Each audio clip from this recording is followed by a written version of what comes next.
Hola a todos, amantes de las historias que nos tocan el alma. ¿Alguna vez se han sentido completamente desorientados, como si el suelo bajo sus pies se desmoronara en un instante? Hoy les traigo un relato que les hará cuestionar la lealtad, la confianza y el verdadero significado de la familia. Prepárense para sumergirse en una confesión que comienza con un corazón roto y termina con un giro tan inesperado que les dejará sin aliento. No se pierdan ni un segundo, porque cada palabra es una pieza crucial de este rompecabezas emocional.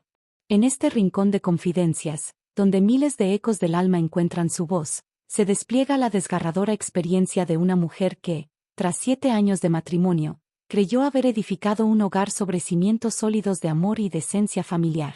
Con la entrega total de su ser, invirtió no solo su juventud, sino también sus ahorros, en la construcción de ese nido. Sin embargo, la cruel ironía del destino quiso que el mismo hombre con quien compartió su lecho, su confidente y compañero, le arrojara sin miramientos los documentos de divorcio, expulsándola de la morada que ella misma había contribuido a levantar con una parte sustancial de su patrimonio. Pero el golpe más lacerante aún estaba por llegar. Su suegra, doña Isabel, a quien siempre profesó un respeto inquebrantable, no solo le dirigió palabras hirientes, sino que también le lanzó a los pies una bolsa vieja y rota, acompañada de una frase cargada de desprecio: «Llévate también esta porquería tuya, no quiero verte más». Lo que esa mujer no podía prever era que, al abrir aquel humilde envoltorio, un secreto abrumador saldría a la luz, paralizándola por completo y reorientando el curso de su tragedia personal hacia un sendero que nadie, absolutamente nadie, habría podido anticipar. Atención, almas curiosas y amantes de las historias que te marcan. ¿Estás listo para sumergirte en un relato que te hará cuestionar la lealtad, la familia y los secretos más profundos del corazón humano? Hoy, abrimos las puertas a una confesión tan impactante, tan llena de giros inesperados, que te prometo, no podrás apartar la vista. Si te apasionan las narrativas que te conmueven, te indignan y te dejan pensando, este es tu lugar. Pero antes de que te sumerjas por completo en este torbellino de emociones, te pido un favor. Dale me gusta a este video ahora mismo, para que más personas descubran esta verdad. Suscríbete a nuestro canal para no perderte ninguna de nuestras historias que te atrapan. Y mientras escuchas, déjanos un comentario con tus primeras impresiones y comparte este video con alguien que necesite escuchar esta increíble revelación. Tu apoyo nos ayuda a seguir trayendo estas confesiones que cambian vidas. Ahora sí, prepárate, porque lo que estás a punto de presenciar, te dejará sin aliento. El sonido seco del bolígrafo de Javier, mi esposo, al caer sobre la superficie de cristal de la mesa, aún perfora mis oídos, resonando como un golpe contundente. Fuera, la capital, Madrid, se encontraba inmersa en la furia de una tormenta veraniega. Las gotas de lluvia, pesadas y frías, azotaban la ventana con una melancolía que reflejaba con exactitud mi propio estado anímico. Permanecía inmóvil, hundida en el lujoso sofá de cuero, con los papeles del divorcio extendidos frente a mí. La firma reciente de Javier se erigía como una burla descarada a los 7 años que había dedicado a nuestro matrimonio. Un nudo opresivo se había formado en mi garganta, impidiéndome articular palabra alguna. Mi mirada se posó en él, en el hombre del que me había enamorado perdidamente a los 20 años, por quien no dudé en sacrificar una prometedora trayectoria profesional para convertirme en su pilar incondicional. Su semblante conservaba la misma elegancia y atractivo de siempre, pero la expresión que ahora me dirigía era tan ajena, tan glacial, que me helaba hasta los huesos. Ya no era el compañero afectuoso que cada noche me envolvía en sus brazos y me susurraba palabras de amor. El hombre que tenía delante se había transformado en un juez implacable, un verdugo que me descartaba como si fuera un objeto obsoleto. Firma. Su voz sonó desprovista de cualquier emoción, carente de la calidez que una vez conocí. Esta propiedad está a mi nombre, el vehículo también.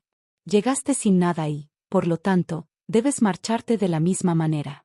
Así es más sencillo para todos. Continuó, con una frialdad que me perforaba el alma. En consideración a los años que compartimos, te proporcionaré una suma de dinero suficiente para que puedas alquilar una pequeña habitación y buscar un nuevo empleo. Considera esto un gesto de buena voluntad. Cada una de sus palabras era como una daga invisible que se clavaba sin piedad en mi corazón ya sangrante. Esta casa, este hogar que él reclamaba como suyo, Yo misma había aportado 2/3 de mis ahorros para construirla a su lado, con la ilusión de un futuro compartido. El coche de alta gama que él conducía, un símbolo de estatus, fue un obsequio que le hice con mi paga extra de fin de año, fruto de mi arduo trabajo. Y ahora, tenía la desfachatez de afirmar que todo le pertenecía, que yo era una parásita, una carga que debía marcharse con las manos vacías. ¿Por qué? Logré articular con extrema dificultad, mi voz ronca y temblorosa, apenas un susurro. Javier, ¿por qué me tratas de esta manera? ¿Qué he hecho mal para merecer esto? Javier esbozó una sonrisa despectiva, una expresión que jamás le había visto en todos nuestros años juntos. No has hecho nada mal, Elena. Simplemente, ya no encajas en mi vida.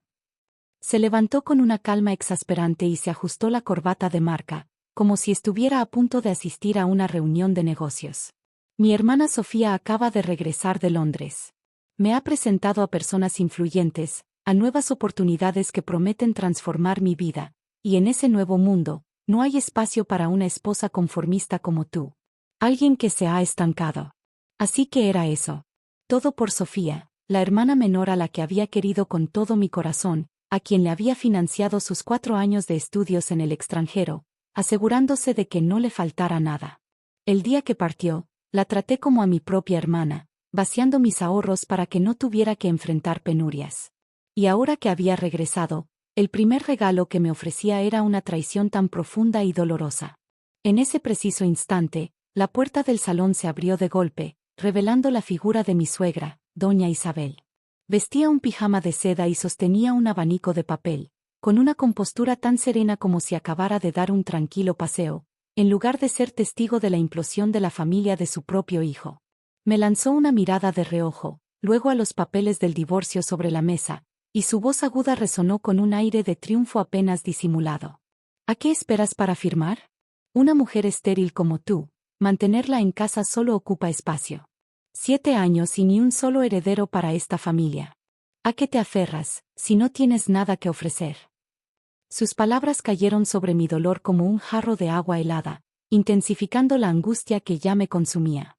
El tema de los hijos era mi mayor tormento, una herida abierta que nunca cicatrizaba. Habíamos visitado a innumerables especialistas, quienes nos aseguraron que ambos estábamos en perfectas condiciones de salud, que simplemente no era el momento. Javier siempre me consolaba, afirmando que no le importaba, que nuestro amor era suficiente. Resultó que todo era una farsa, una cruel mentira, y esa era la excusa perfecta para deshacerse de mí, para borrarme de su vida. Levanté la vista hacia ella, mis ojos suplicando un último vestigio de humanidad, pero solo encontré su mirada gélida, desprovista de cualquier empatía. No me llames, mamá. No tengo una nuera inútil como tú. Mi hijo Javier tiene un futuro brillante, un destino prometedor. Necesita una esposa que esté a su altura, que sepa darle hijos, que continúe su linaje.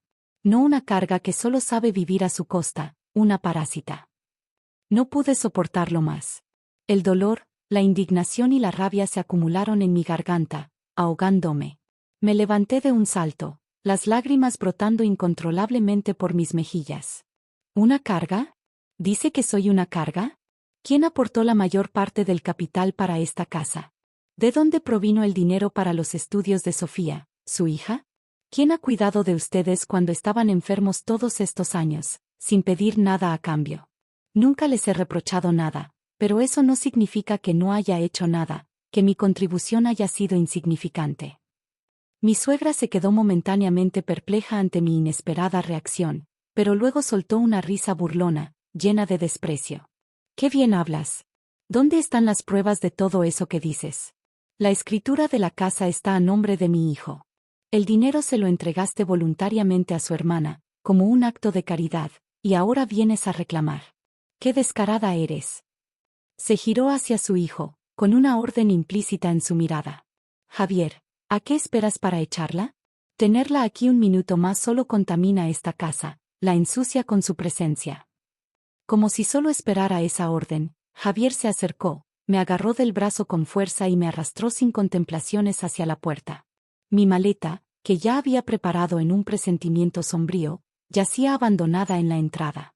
«Vete de una vez». Mi paciencia contigo se ha agotado por completo. Me empujó con violencia fuera de la puerta, y caí estrepitosamente sobre el frío suelo del porche. La lluvia seguía cayendo con una furia implacable, azotándome la cara con un dolor punzante que se mezclaba con el de mi alma. Miré hacia el interior de la casa, a las personas que una vez fueron mi esposo y mi suegra, a quienes había amado con todo mi ser. Ahora me observaban con ojos extraños y crueles, desprovistos de cualquier afecto. La pesada puerta de hierro comenzó a cerrarse lentamente, sellando mi destino.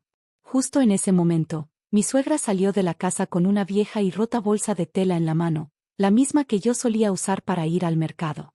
Con un gesto despectivo, lanzó la bolsa hacia mí, que cayó justo al lado de un charco de agua sucia. Coge también esta porquería tuya y lárgate de mi vista. Su voz chilló con una acritud insoportable, y la puerta se cerró de golpe, dejándome a la intemperie, en medio de la oscuridad, la lluvia y una desesperación absoluta que me consumía. Permanecí sentada allí, permitiendo que la lluvia me empapara, mis lágrimas mezclándose con el agua salada que corría por mi rostro. Ya no sabía a dónde ir, ni qué hacer. Lo había perdido todo, cada pilar de mi existencia se había derrumbado. Pero quizás, impulsada por una chispa de curiosidad o una última brizna de esperanza, extendí mi mano temblorosa y recogí la bolsa rota que me acababan de lanzar. La abrí, y lo que encontré en su interior me dejó sin aliento, abriendo un capítulo completamente nuevo e inesperado en mi vida. La tormenta vespertina no mostraba señales de amainar. Me encontraba acurrucada bajo el toldo de una tienda cerrada, empapada hasta los huesos y tiritando de frío. La pequeña maleta yacía abandonada a mi lado, y en mis manos sostenía la bolsa de tela rota, el único recuerdo que mi suegra me había concedido antes de cerrar la puerta de mi antigua vida. ¿Cuánto tiempo llevaba sentada allí? ¿Una hora, dos, quizás más? No lo sabía. El tiempo parecía haberse detenido, dejando solo el dolor y el vacío carcomiéndome el alma. Mi mente era un torbellino de preguntas sin respuesta, un laberinto de incertidumbre. ¿Por qué? ¿Por qué todo había llegado a este punto tan desolador? ¿Qué hice mal para merecer un final tan trágico, tan injusto? 7 años, un lapso que, aunque no excesivamente largo, fue suficiente para que una mujer depositara toda su juventud, su fe inquebrantable y sus más profundas esperanzas en un matrimonio. Hubo un tiempo en que creí ser la mujer más afortunada del mundo por haberme casado con Javier. Cuando nuestros caminos se cruzaron, él era apenas un joven de un pequeño pueblo de Castilla-La Mancha que había llegado a Madrid en busca de una oportunidad, de un futuro. Era amable, honesto y poseía una sonrisa tan cálida como el sol de verano. Yo, en aquel entonces, era una recién graduada que comenzaba a gestionar una pequeña boutique de moda, con grandes sueños y ambiciones. Nuestro amor floreció de manera natural y suave, como una brisa de primavera. Él no tenía bienes materiales, pero poseía un corazón sincero y una promesa que me cautivó. Elena, me dijo con una convicción que me llegó al alma, ahora no tengo nada, pero te juro que trabajaré incansablemente para darte la mejor vida posible. No permitiré que sufras ni un solo día. Creí en esa promesa con cada fibra de mi ser. Creí en su amor, en la pureza de sus intenciones. Nos casamos en una ceremonia sencilla, desprovista de lujos ostentosos, sin coches caros ni un restaurante elegante, solo con las bendiciones sinceras de nuestros familiares y amigos más cercanos. Después de la boda, establecimos nuestro hogar en un modesto piso de alquiler. La vida era dura, sí, pero siempre estaba llena de risas, de momentos compartidos que atesorábamos. Yo continué con mi negocio, que poco a poco empezó a prosperar, mientras Javier trabajaba como empleado en una inmobiliaria, esforzándose por construir un futuro. Mi boutique, que comenzó siendo una pequeña tienda, se expandió hasta convertirse en una cadena de 3 establecimientos de diseño, con una clientela fiel y unos ingresos que no paraban de crecer, superando todas mis expectativas iniciales. Nunca le oculté nada a Javier. Compartía con él cada ingreso, cada plan de negocio, cada decisión importante. Quería que viera que éramos un equipo, una unidad, construyendo nuestro futuro juntos, paso a paso. Cuando mi negocio alcanzó una estabilidad envidiable, decidí dar un paso atrás, delegando parte de la gestión en mis empleados de confianza, quedándome solo en la dirección estratégica. Mi deseo era dedicar más tiempo a la familia, a nuestro hogar. Quería ser una verdadera esposa, cocinar para mi marido cada día, cuidarlo en cada detalle, en cada necesidad. También empecé a pensar en cómo podría ayudar a su familia. Sus padres vivían en el pueblo, en una casa vieja y deteriorada que se caía a pedazos. Cada vez que los visitaba, mi corazón se encogía de pena al ver sus condiciones. Le propuse a Javier construirles una casa nueva, un lugar digno donde pudieran vivir sus últimos años con comodidad. Al principio, él se sintió avergonzado, argumentando que no disponía de suficiente dinero para un proyecto de tal magnitud. Yo sonreí, le tomé la mano con ternura y le dije, mi dinero también es tuyo, Javier. Tus padres también son mis padres. Cuidemos de ellos juntos y démosles un lugar digno donde vivir, un hogar que merecen. Sin dudarlo, retiré casi 500.000 euros, todos mis ahorros en ese momento, y los envié al pueblo para que sus padres pudieran construir una sólida casa de 3 plantas, moderna y confortable. El día que la casa nueva estuvo terminada, todos los parientes y vecinos vinieron a felicitarlos, elogiando lo buenos hijos que éramos, la generosidad de nuestro gesto. Mi suegra, doña Isabel, me tomó de la mano con la voz embargada por la emoción. Elena, gracias, hija. Jamás en mi vida pensé que viviría en una casa tan bonita, tan espaciosa. Qué feliz me siento en este momento. Pensé que mi sinceridad, mi bondad, finalmente habían sido recompensadas, que había ganado un lugar en sus corazones. Luego estaba el asunto de Sofía, la hermana menor de Javier. Era una joven inteligente y una estudiante brillante. Su mayor sueño era estudiar en el extranjero, pero su familia, con sus limitaciones económicas, no podía permitírselo. Al ver el anhelo en sus ojos, no pude soportar su tristeza. Le dije a Javier, déjame que me encargue de ella. Considéralo una inversión en su futuro, en el futuro de nuestra familia. Al principio, Javier dudó, quizás por orgullo, pero finalmente aceptó mi propuesta. Durante 4 años, le envié dinero a Sofía puntualmente cada mes, sin faltar un céntimo. Sacrifiqué viajes, lujos y caprichos que mis amigas disfrutaban, todo para que mi cuñada pudiera cumplir su sueño de estudiar en el extranjero. Pensé que cuando regresara con su título, sería el orgullo de la familia, que estaría eternamente agradecida a su cuñada por el apoyo incondicional. Pero me equivoqué estrepitosamente. El cambio en Javier comenzó hace unos 2 años, después de que lo ascendieran a director comercial en su empresa. Empezó a llegar tarde a casa con más frecuencia. Los viajes de negocios se multiplicaron, las cenas en casa se hicieron escasas y las palabras de afecto, los gestos de cariño, se agotaron por completo. Empezó a prestar más atención a su apariencia, comprando trajes caros y relojes de marca, invirtiendo en una imagen que antes no le importaba.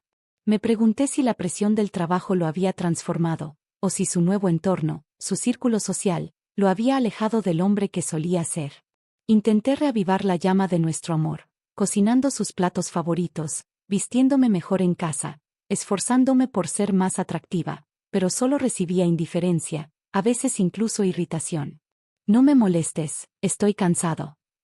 Esa fue la frase que más escuché en los últimos 2 años, una y otra vez. Estaba triste, herida, pero nunca pensé que tuviera a otra persona en su vida.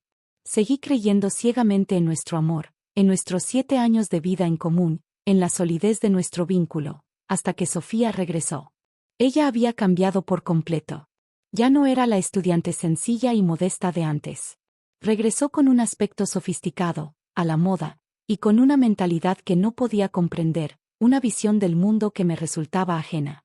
Me dijo, con una seguridad que me desconcertó, Elena, en estos tiempos una mujer debe saber disfrutar, invertir en sí misma, en su imagen, en su bienestar. Si sigues metida en la cocina, un día Javier se aburrirá de ti, te dejará de lado.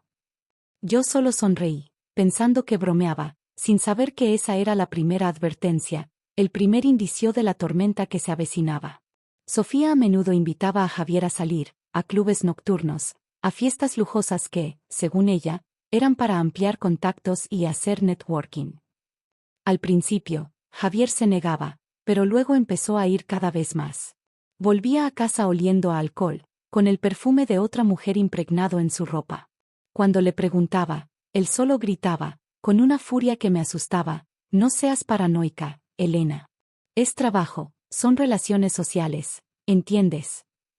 Y finalmente, lo inevitable llegó.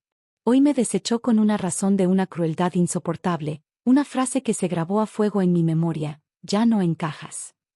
7 años de sacrificio, 7 años de esfuerzo, de entrega incondicional, y todo lo que recibí fueron esas 4 palabras devastadoras. Ya no encajas. Otra lágrima caliente rodó por mi mejilla, mezclándose con la lluvia. ¿En qué me equivoqué? ¿Fue un error amar demasiado a alguien? ¿Sacrificarme en exceso por su familia, por sus sueños? ¿O fue un error confiar demasiado en la palabra matrimonio, en la promesa de un para siempre? La lluvia había amainado, dejando solo una fina llovizna en el aire, un velo de tristeza. La ciudad se iluminaba brillante y resplandeciente a mi alrededor, pero mi corazón era un abismo de oscuridad, un vacío insondable. ¿A dónde voy ahora? No podía regresar a casa de mi madre en este estado lamentable, no quería preocuparla, no quería que viera mi derrota. Miré la bolsa de tela rota en mi mano, el único objeto que me habían devuelto, el último vestigio de mi antigua vida. Probablemente dentro había algo de ropa vieja que solía usar, sin valor alguno. Pero al abrirla, mi mundo se detuvo. Lo que encontré allí no era ropa, no era basura. Era la llave a un secreto que cambiaría todo, un giro del destino que ni en mis peores pesadillas, ni en mis más dulces sueños, habría podido imaginar. Un secreto que, de repente, le daba un nuevo y aterrador significado a la frase «ya no encajas». Este es solo el comienzo de una historia que te mantendrá al borde del asiento. ¿Qué secreto devastador encontró Elena en esa bolsa? ¿Cómo cambiará su vida para siempre? No te pierdas la continuación de esta increíble confesión. Suscríbete al canal, activa la campanita para no perderte ningún capítulo y déjanos en los comentarios qué crees que Elena descubrió. Tu opinión es muy importante para nosotros. Con una sonrisa amarga que apenas lograba disimular el dolor punzante en mi pecho, acepté la humillación final. Hasta el último instante, me trataban como a una indigente, despojándome de todo, incluso de mi dignidad. Pero, quizás, antes de permitir que la desesperación me consumiera por completo, debía ceder a un último impulso, a una chispa de curiosidad que se encendía en medio de la desolación. Era un acto casi inconsciente, una postrera indagación antes de clausurar definitivamente un capítulo amargo y traicionero de mi existencia. Con manos que temblaban no solo por el frío de la noche, sino por la conmoción que me embargaba, abrí la bolsa. Lo que se reveló ante mis ojos me dejó completamente atónita, incapaz de procesar la realidad.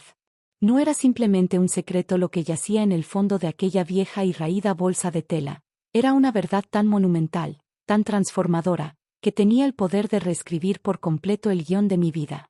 Contrario a mis expectativas de encontrar solo ropa arrugada, lo primero que emergió de la bolsa fue una libreta de ahorros con una tapa de cuero azul oscuro, impecable, como recién salida del banco.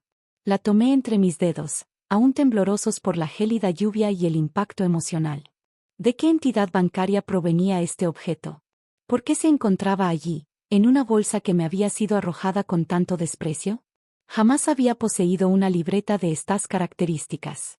Con una mezcla de curiosidad extrema e incredulidad creciente, abrí la primera página.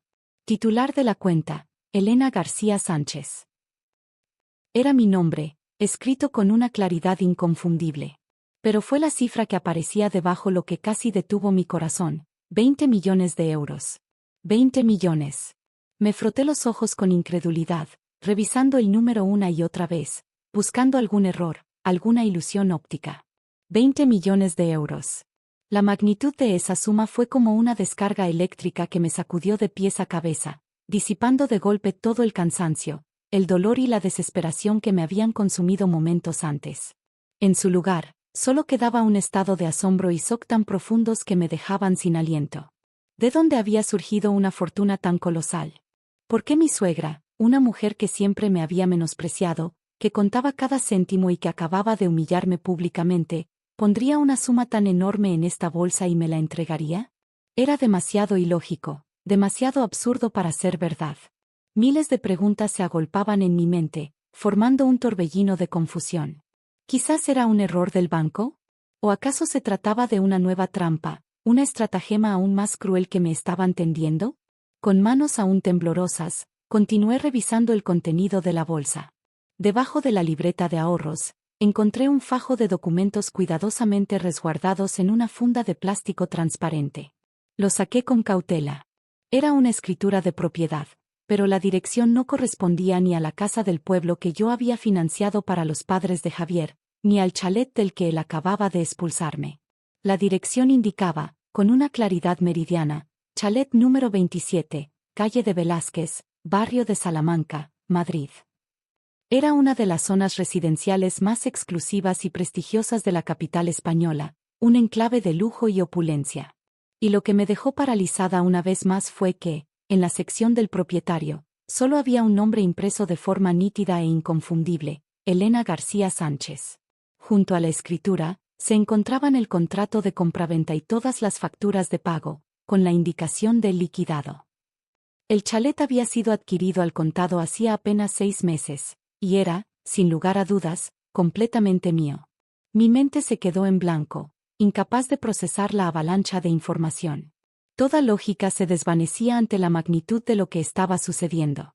Una libreta de ahorros con 20 millones de euros y un chalet de lujo en una de las zonas más caras de Madrid. Todo a mi nombre, cuidadosamente colocado en una bolsa rota y entregado por la misma suegra que acababa de humillarme y echarme a la calle con el mayor desprecio. ¿Era un sueño febril? Estaba tan dolida que mi mente me jugaba una mala pasada, produciendo alucinaciones. Me pellizqué el brazo con fuerza. El dolor agudo que se extendió por mi piel me confirmó la cruda realidad. Era real. En el fondo de la bolsa, aún había algo más. Un teléfono móvil de los antiguos, un modelo básico, diseñado únicamente para llamadas y mensajes de texto, junto con una batería externa.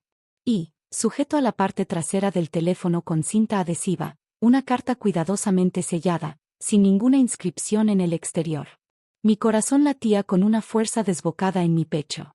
Sabía, con una certeza abrumadora, que la respuesta a toda esta locura, a este enigma inexplicable, debía estar contenida en esa carta. Con manos temblorosas, rompí el sello y desdoblé el papel. Dentro, unas líneas de caligrafía cuidada y familiar se revelaron ante mis ojos. Era la letra de mi suegra, doña Isabel. Elena, hija mía, comenzaba la misiva, con una calidez inesperada que contrastaba con su comportamiento reciente. Cuando leas estas líneas, es probable que me odies. Que odies a toda esta familia hasta lo más profundo de tu ser. Lo siento. Siento todas las palabras crueles, todas las acciones despiadadas que te he infligido hoy, pero, hija, por favor, créeme, todo ha sido una puesta en escena, una dolorosa obra de teatro que me he visto obligada a representar para protegerte, para salvaguardar lo que legítimamente te pertenece. Me quedé helada, las palabras resonando en mi cabeza, una obra de teatro. La carta continuaba, revelando una verdad aún más impactante. Descubrí la verdadera naturaleza de Javier y Sofía hace mucho tiempo. Javier no solo te ha sido infiel de manera descarada, sino que se ha confabulado con su amante para desviar fondos de tu propia empresa, para saquear tus bienes. Y Sofía, la hija a la que más quería, no solo es una ingrata sin escrúpulos, sino que ha incitado a su hermano a robarte tus propiedades y a expulsarte de tu hogar para dejarle el camino libre a la amante de él, para que ocupe tu lugar. Escuché su conversación, continuaba la carta, con una precisión escalofriante. Estaban planeando esperar el momento oportuno para vaciar por completo tus cuentas, para dejarte sin un céntimo. Luego, inventarían una excusa plausible para divorciarse y abandonarte en la calle, desamparada y sin nada. Cada línea de la carta era como un martillazo en mi cabeza, un golpe brutal a mi ingenuidad. Javier desfalcando mi empresa, Sofía incitándolo a la traición. ¿Cómo era posible que no me hubiera dado cuenta de nada, que hubiera estado tan ciega? Intenté disuadirlos, intenté hacerles entrar en razón, pero fue en vano. La codicia los ha cegado por completo, los ha transformado en seres irreconocibles.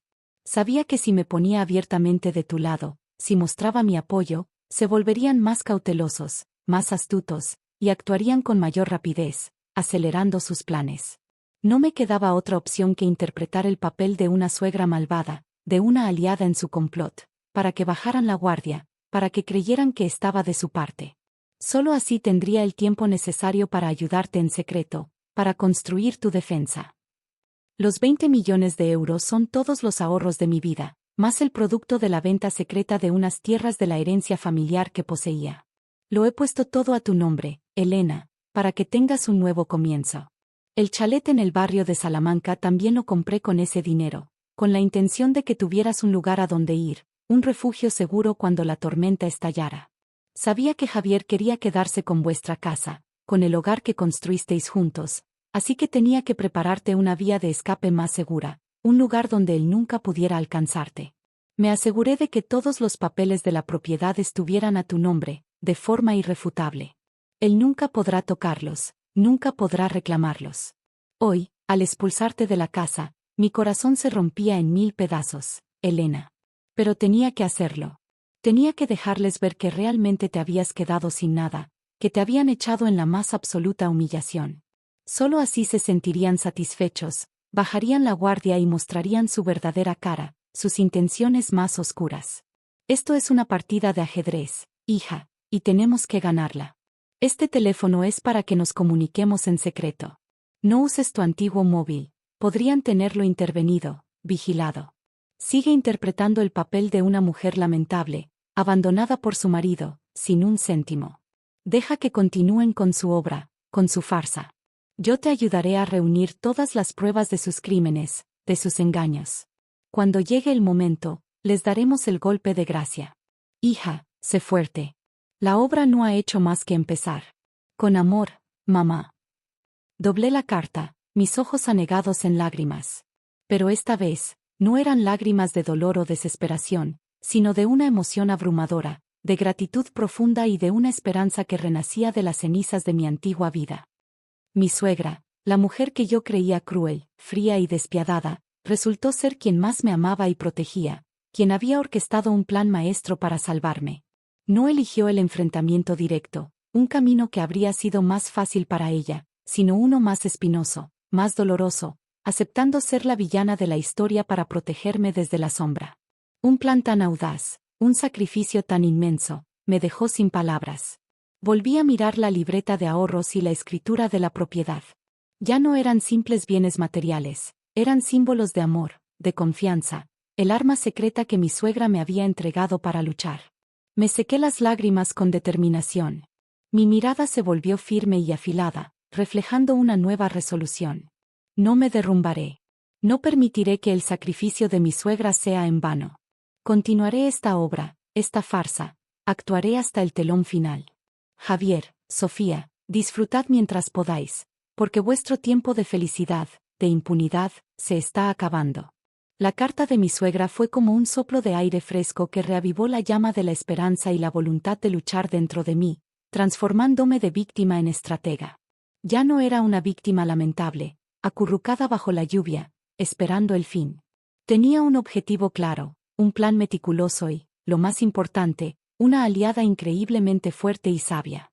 Guardé cuidadosamente la libreta de ahorros, la escritura y la carta en el fondo de la bolsa de tela, llevando conmigo solo el teléfono barato que mi suegra me había preparado. Tenía que irme de allí rápidamente, encontrar un lugar seguro para comenzar mi actuación, para desaparecer del radar de Javier y Sofía. No podía ir a casa de mi madre de inmediato. Si Javier y Sofía sospechaban, si me buscaban, podrían encontrarme allí y arruinar el plan.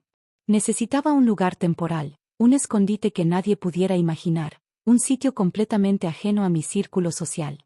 De repente, me acordé de Carmen, una compatriota a la que había ayudado desinteresadamente cuando llegó a Madrid en busca de una nueva vida. Vivía sola en un pequeño apartamento en el barrio de Vallecas, una zona bastante alejada del centro y sin ninguna conexión con mi entorno habitual. Marqué su número, y por suerte, el que recordaba era el correcto. Dígame, Elena, ¿eres tú? Madre mía, ¿cuánto tiempo sin verte? ¿Cómo estás? La voz de Carmen al otro lado de la línea era tan cálida y sincera como siempre, un bálsamo para mi alma herida. Forcé mi voz para que sonara temblorosa y lastimera, interpretando mi papel. Carmen, he tenido un problema terrible. Podría quedarme en tu casa unos días, solo hasta que me recupere. Carmen no hizo muchas preguntas, solo dijo con una firmeza reconfortante, claro que sí, Elena. Ven ahora mismo, a la misma dirección. Te espero en casa. No te preocupes por nada. El apartamento de Carmen no era grande, pero estaba impecablemente ordenado y era increíblemente acogedor, un verdadero refugio. Al verme empapada y desalillada, con el rostro marcado por el dolor, se asustó. Rápidamente me dio ropa seca y me preparó una infusión de jengibre caliente, un gesto de bondad que me llegó al alma. Dios mío, Elena, ¿qué te ha pasado para estar así? ¿Dónde está Javier? Me senté, abrazando la taza caliente, y comencé a contarle mi historia, pero solo la mitad de la verdad, la dolorosa mitad que mi suegra había diseñado para mí. Le conté cómo Javier y su hermana me habían traicionado, forzándome a divorciarme y echándome de casa sin nada, despojándome de todo. Lloré, y esta vez, las lágrimas no eran del todo actuación, eran la frustración acumulada de mis 7 años de sacrificio, de mi entrega incondicional. Omití deliberadamente la parte sobre mi suegra y la enorme fortuna que me había entregado. Carmen, al escucharme, se enfureció, golpeó la mesa con indignación y maldijo a la familia de Javier sin piedad, con una vehemencia que me conmovió. ¡Qué canallas! ¿Cómo puede existir gente tan ruin en este mundo? No te preocupes, Elena, quédate aquí conmigo todo el tiempo que necesites. No soy rica, pero comida no te va a faltar. No tengas miedo, aquí estás a salvo. La bondad incondicional de Carmen me conmovió profundamente. Sabía que había encontrado el escondite perfecto, un lugar donde nadie me buscaría. Esa noche, usé el nuevo teléfono con una tarjeta prepago anónima y le envié un único mensaje a mi suegra: estoy a salvo. Unos minutos después, su respuesta llegó: bien. Mantén la calma. Ya han empezado a actuar. Y así fue. A la mañana siguiente, mientras ayudaba a Carmen a limpiar, una publicación en redes sociales me llamó la atención. Sofía, mi cuñada, había publicado un estado lleno de indirectas en su perfil, con un tono de falsa liberación. Por fin el cielo se despeja. Hay cargas que no nos pertenecen y es mejor soltarlas pronto para dar la bienvenida a cosas mejores. Junto al texto, una foto de ella y Javier en una cafetería de lujo. Ambos sonreían ampliamente, con una expresión de alivio, como si se hubieran quitado un gran peso de encima. La publicación rápidamente recibió cientos de me gusta y comentarios. Amigos de Sofía y Javier preguntaban con curiosidad: ¿qué celebráis? ¡Qué elegante se ve, Javier! Sofía no respondía directamente, solo dejaba emoticonos sonrientes y misteriosos, aumentando la curiosidad de todos. Sabía que este era su primer movimiento, un sondeo de la opinión pública, una forma de tantear el terreno. Querían crear la imagen de que nuestro matrimonio había terminado amistosamente, que yo me había ido por voluntad propia mientras ellos comenzaban una nueva y brillante vida, libre de cargas. Pero su farsa no terminó ahí. Esa misma tarde, mi suegra me envió una breve grabación de audio a través del teléfono secreto. Era una conversación entre ella y Javier durante la cena. Mamá, ya he arreglado las cosas con Elena. Ha sido comprensiva, ha firmado voluntariamente y se ha ido. Le di una suma de dinero. No quería que se fuera con las manos vacías. La voz de Javier sonaba pomposa y magnánima, llena de una falsa generosidad. Mejor así, respondió doña Isabel, manteniendo su papel de madre desinteresada y pragmática. Arréglalo rápido y pasa a otra cosa. Sofía te presentó a esa chica, la directora de la agencia de modelos, ¿no? Aprovecha la oportunidad. Un hombre no puede estar sin una mujer a su lado, especialmente uno con tu posición. Sí, mamá, lo sé. La chica no está nada mal. Buena familia, guapa, inteligente. Seguro que me ayudará mucho en mi carrera. Escuché la grabación con el corazón helado. Apenas un día después de echarme, ya estaba planeando su futuro con otra mujer, con una frialdad que me dejó sin aliento.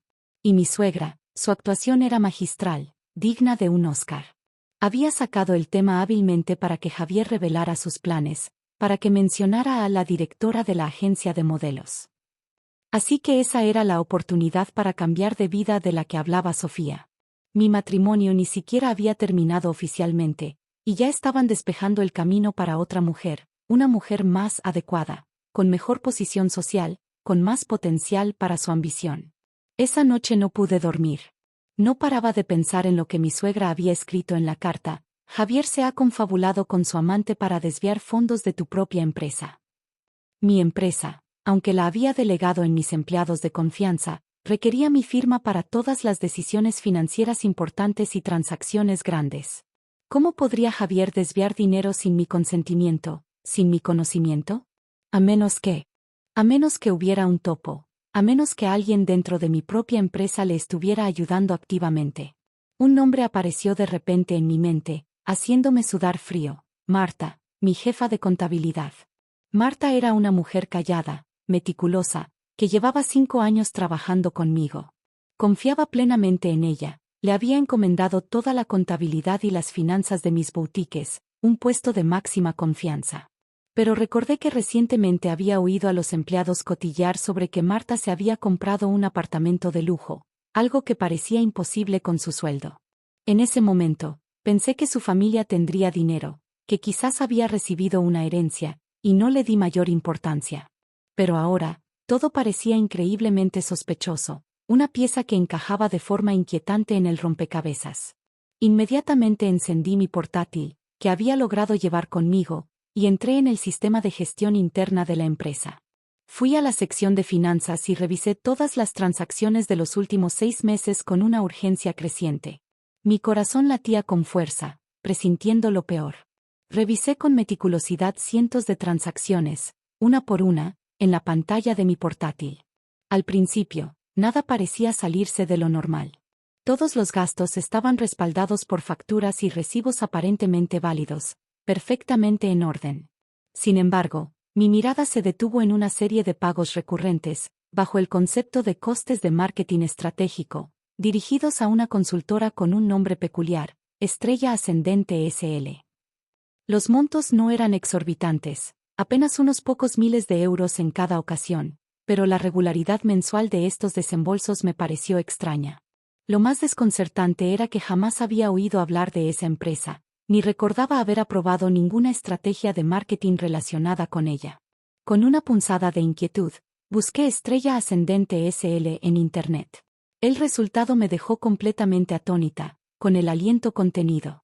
La empresa había sido fundada hacía apenas 6 meses, y el representante legal no era otro que Javier Alonso Pérez, mi propio marido. En ese instante, todo encajó con una claridad brutal. La verdad se reveló ante mí como un golpe en el estómago. Javier había creado una empresa fantasma, una fachada, y se había aliado con Marta, mi jefa de contabilidad, para generar contratos de servicios falsos. De esta manera, legalizaban la transferencia de dinero de mi empresa, de mi propio esfuerzo, directamente a su bolsillo. Una trama tan sofisticada, tan cruel y descarada. No solo me había traicionado sentimentalmente, destrozando mi corazón, sino que estaba robando el dinero ganado con el sudor de mi frente, el fruto de años de trabajo y dedicación de su propia esposa.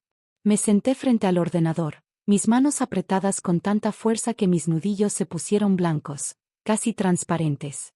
La rabia, una furia fría y controlada, alcanzó su punto máximo dentro de mí. Pero sabía que este no era el momento de actuar impulsivamente, de dejarme llevar por la emoción. Necesitaba mantener la calma, la cabeza fría, y reunir aún más pruebas, no solo para desenmascararlo ante la sociedad, sino para hacerlo pagar ante la ley, con todas las consecuencias. Mi obra de teatro ahora tenía un nuevo villano, o mejor dicho, una red de villanos, y sabía que para derrotarlos, para desmantelar su complot, necesitaba un plan aún más perfecto, más infalible que el suyo. El shock de descubrir la trama de desfalco de Javier y Marta no me hundió en la desesperación, al contrario. Fue como un catalizador, una chispa que encendió una determinación más fuerte que nunca en mi interior. Ya no era un cordero inocente esperando pasivamente su destino. Me había transformado en una loba herida, sí, pero astuta y paciente, que esperaba el momento preciso para contraatacar con toda su fuerza. Sabía que para enfrentarme a una alianza tan diabólica, formada por mi marido, mi cuñada y una empleada de confianza, no podía actuar sola. Necesitaba aliados más fuertes, más fiables, personas en las que pudiera confiar ciegamente. La primera persona en la que pensé, con una certeza reconfortante, fue mi propia madre. Mi madre, Carmen, era una profesora jubilada. Era amable y bondadosa, sí, pero para nada débil o ingenua. Siempre me había enseñado que una mujer puede sacrificarse por amor, por su familia, pero nunca debe permitir que otros pisoteen su dignidad, que la humillen o la exploten. A la mañana siguiente, cogí un tren temprano para visitarla. No le avisé de mi llegada, quería darle una sorpresa, pero también necesitaba su apoyo de inmediato. Su pequeña casa en las afueras de la ciudad seguía siendo tan tranquila y cálida como siempre, un remanso de paz. Al verme aparecer de repente, con un aspecto demacrado y el rostro marcado por el cansancio y el dolor, mi madre se preocupó visiblemente. Pero antes de que pudiera formular cualquier pregunta, la abracé con fuerza, como una niña que busca refugio en el lugar más seguro del mundo, en los brazos de su madre. Le conté todo, cada detalle de la pesadilla que estaba viviendo, cómo me habían echado de casa, la trama de Javier y Sofía, y la increíble obra de teatro que mi suegra estaba dirigiendo en secreto. Le mostré la carta de doña Isabel, una prueba irrefutable de su lealtad, y las evidencias de la empresa fantasma que Javier había creado para robarme. Mi madre escuchó en silencio, con una atención absoluta. Su rostro, un espejo de emociones, pasó de la preocupación inicial al asombro por la magnitud de la traición, y luego a una indignación profunda y contenida. Cuando terminé de relatar mi historia, no dijo nada de inmediato, solo apretó mi mano con fuerza, transmitiéndome su apoyo incondicional. «Hija, has sufrido mucho», dijo finalmente, con la voz entrecortada por la emoción. «Pero a partir de ahora ya no lucharás sola. Mamá está aquí, y te apoyaré en todo». El apoyo inquebrantable de mi madre fue un bálsamo que me dio una gran tranquilidad, una inyección de fuerza. Pero sabía que para ganar esta batalla legal, el amor y el apoyo emocional no eran suficientes. Necesitaba a alguien que conociera la ley a fondo, alguien que pudiera convertir mis pruebas en un arma afilada e irrefutable. «Mamá, necesito un buen abogado», le dije, con la voz firme. Mi madre asintió de inmediato, con una expresión decidida. «Tengo un viejo amigo. Se llama señor Morales. Es un abogado muy famoso en Madrid, especializado en disputas de bienes y divorcios complejos. Es un hombre muy directo, justo y, lo más importante, odia a los mentirosos y a los estafadores. Déjame llamarlo ahora mismo». La reunión con el abogado Morales se organizó esa misma tarde en su elegante despacho, un espacio que inspiraba seriedad y profesionalidad. Era un hombre de mediana edad, alto, con un porte distinguido y una mirada increíblemente aguda, capaz de penetrar en el alma. Después de revisar toda la documentación que le proporcioné, la carta de mi suegra, los extractos bancarios que revelaban las transferencias sospechosas, la información detallada sobre la empresa fantasma de Javier, el señor Morales solo asintió con el rostro impasible, sin mostrar ninguna emoción. Su calma, su aparente imperturbabilidad, me impacientó un poco. «Señor Morales, ¿qué le parece? ¿Son pruebas suficientes para?» Intenté preguntar, pero me interrumpió con voz firme y autoritaria. «No solo son suficientes para que ganes el divorcio y recuperes todos tus bienes, Elena, sino que son pruebas más que contundentes para presentar una querella criminal contra Javier por apropiación indebida y estafa. Incluso su hermana Sofía y la contable, Marta, podrían ser consideradas cómplices en este delito». Me miró seriamente, con una expresión que no dejaba lugar a dudas. «Pero la cuestión no es si tenemos pruebas suficientes, Elena, sino hasta dónde quieres llegar. ¿Quieres meter a tu marido en la cárcel?». Su pregunta me dejó paralizada. ¿Meter a Javier en la cárcel? Nunca lo había considerado seriamente. A pesar de lo cruel que había sido, a pesar de la traición, seguía siendo el hombre que una vez amé, mi marido durante 7 años. Una parte de mí, la parte más vulnerable, todavía dudaba, se resistía a dar ese paso tan drástico. Al ver mi silencio, el señor Morales continuó, con una voz más suave pero igualmente firme.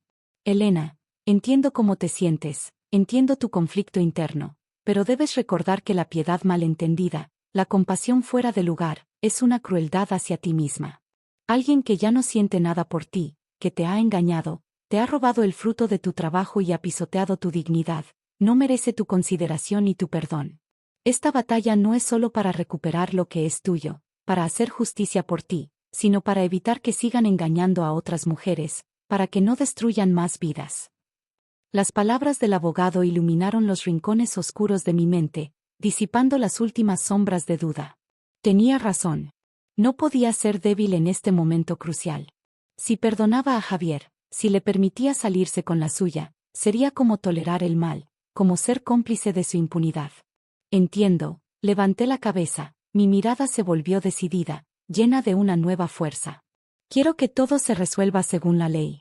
Quien haya hecho mal debe asumir las consecuencias de sus actos, sin excepción. Bien, asintió el señor Morales, satisfecho con mi resolución. Entonces, empecemos con el plan. Por ahora, continúa con tu actuación.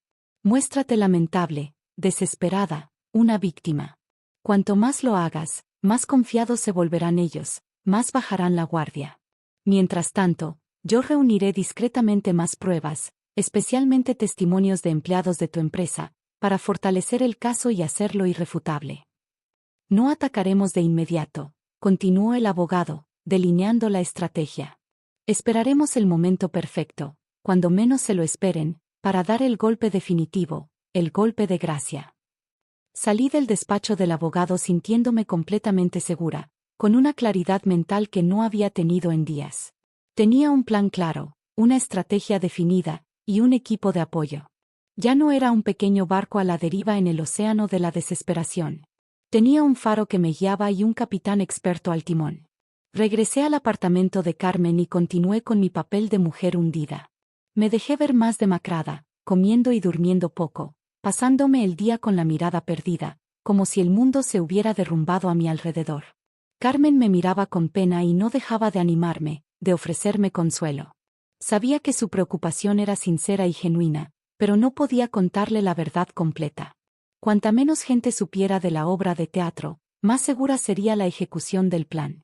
Mientras tanto, en otro lugar, Javier y Sofía celebraban su victoria, ajenos a la red que se tejía a su alrededor.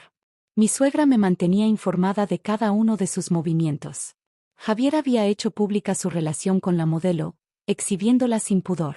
La llevaba de compras a las boutiques más exclusivas, a restaurantes de lujo, sin ningún reparo, como si quisiera restregarme su nueva felicidad.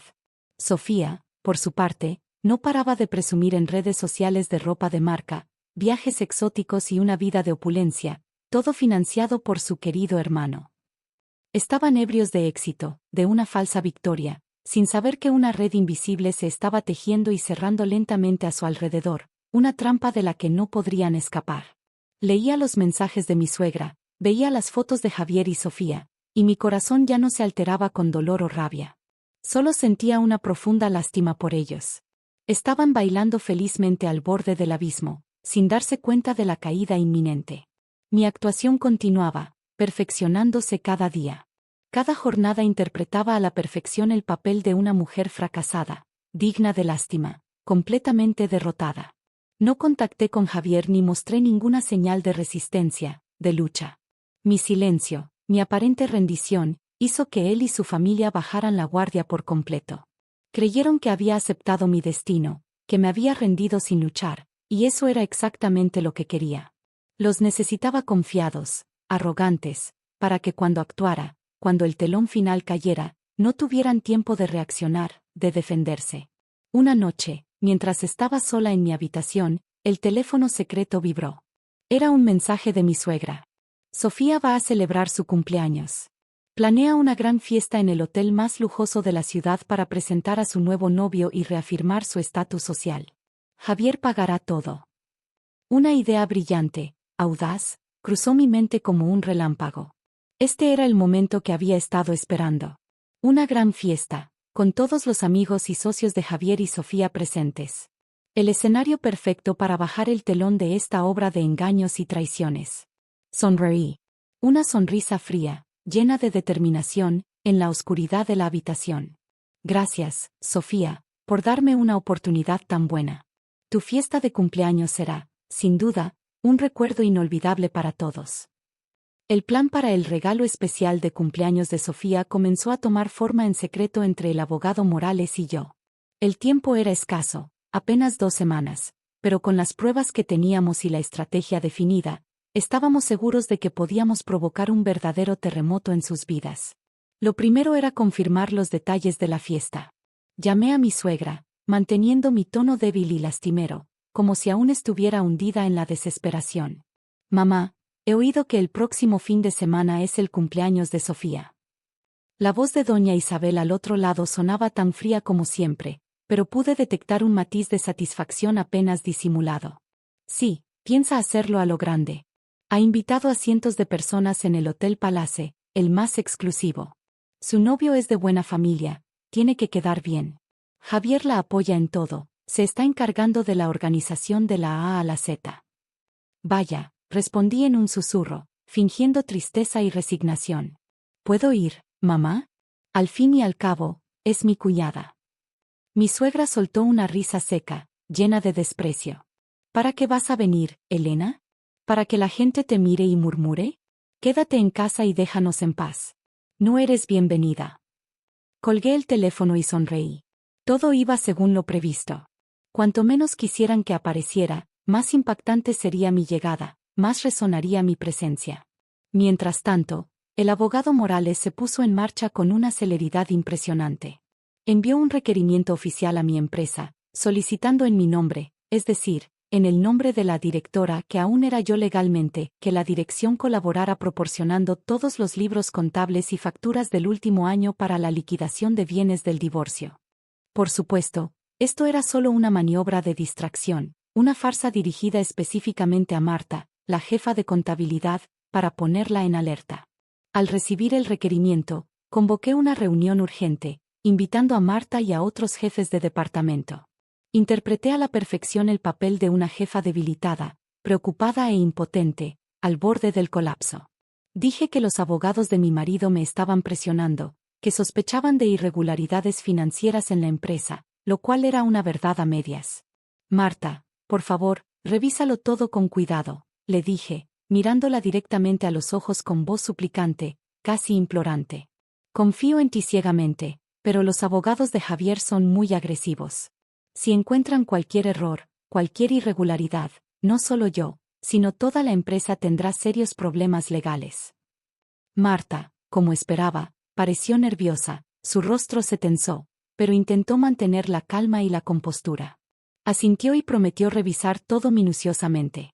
Sabía que inmediatamente después de la reunión informaría a Javier, y eso era exactamente lo que yo quería. Quería que entraran en pánico, que temieran que sus chanchullos estuvieran a punto de ser descubiertos. Quería que actuaran por su cuenta para ocultar sus crímenes, y al hacerlo, cometerían más errores, se enredarían aún más en su propia red de mentiras. Efectivamente, esa misma noche mi suegra me envió otra grabación. Esta vez era una tensa conversación telefónica entre Javier y Marta. ¿Qué dices?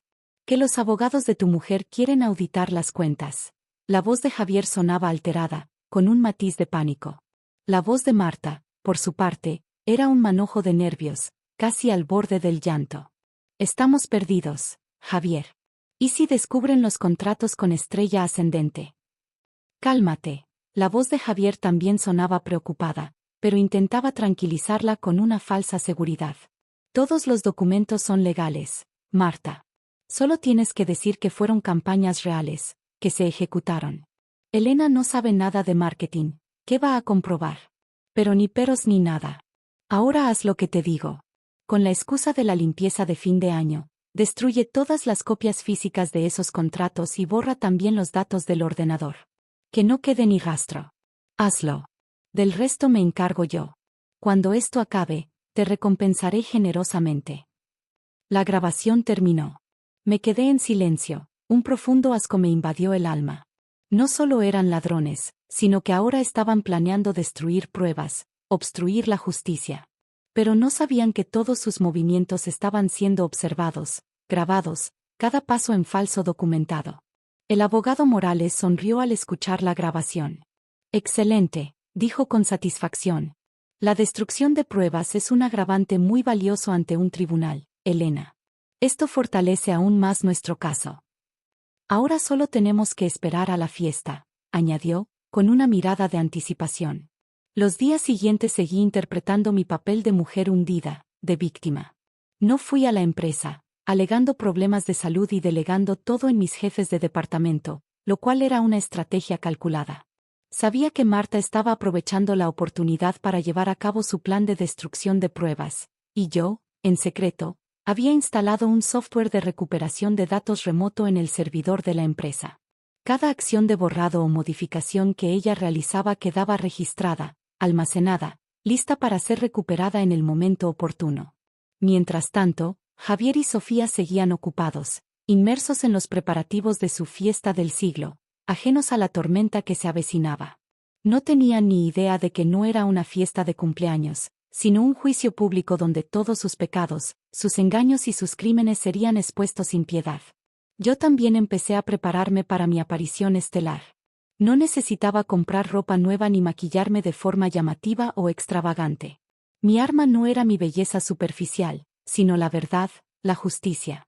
Solo necesitaba prepararme mentalmente, mantener la cabeza fría, para enfrentarme a las personas que habían pisoteado mi vida sin piedad, sin remordimientos.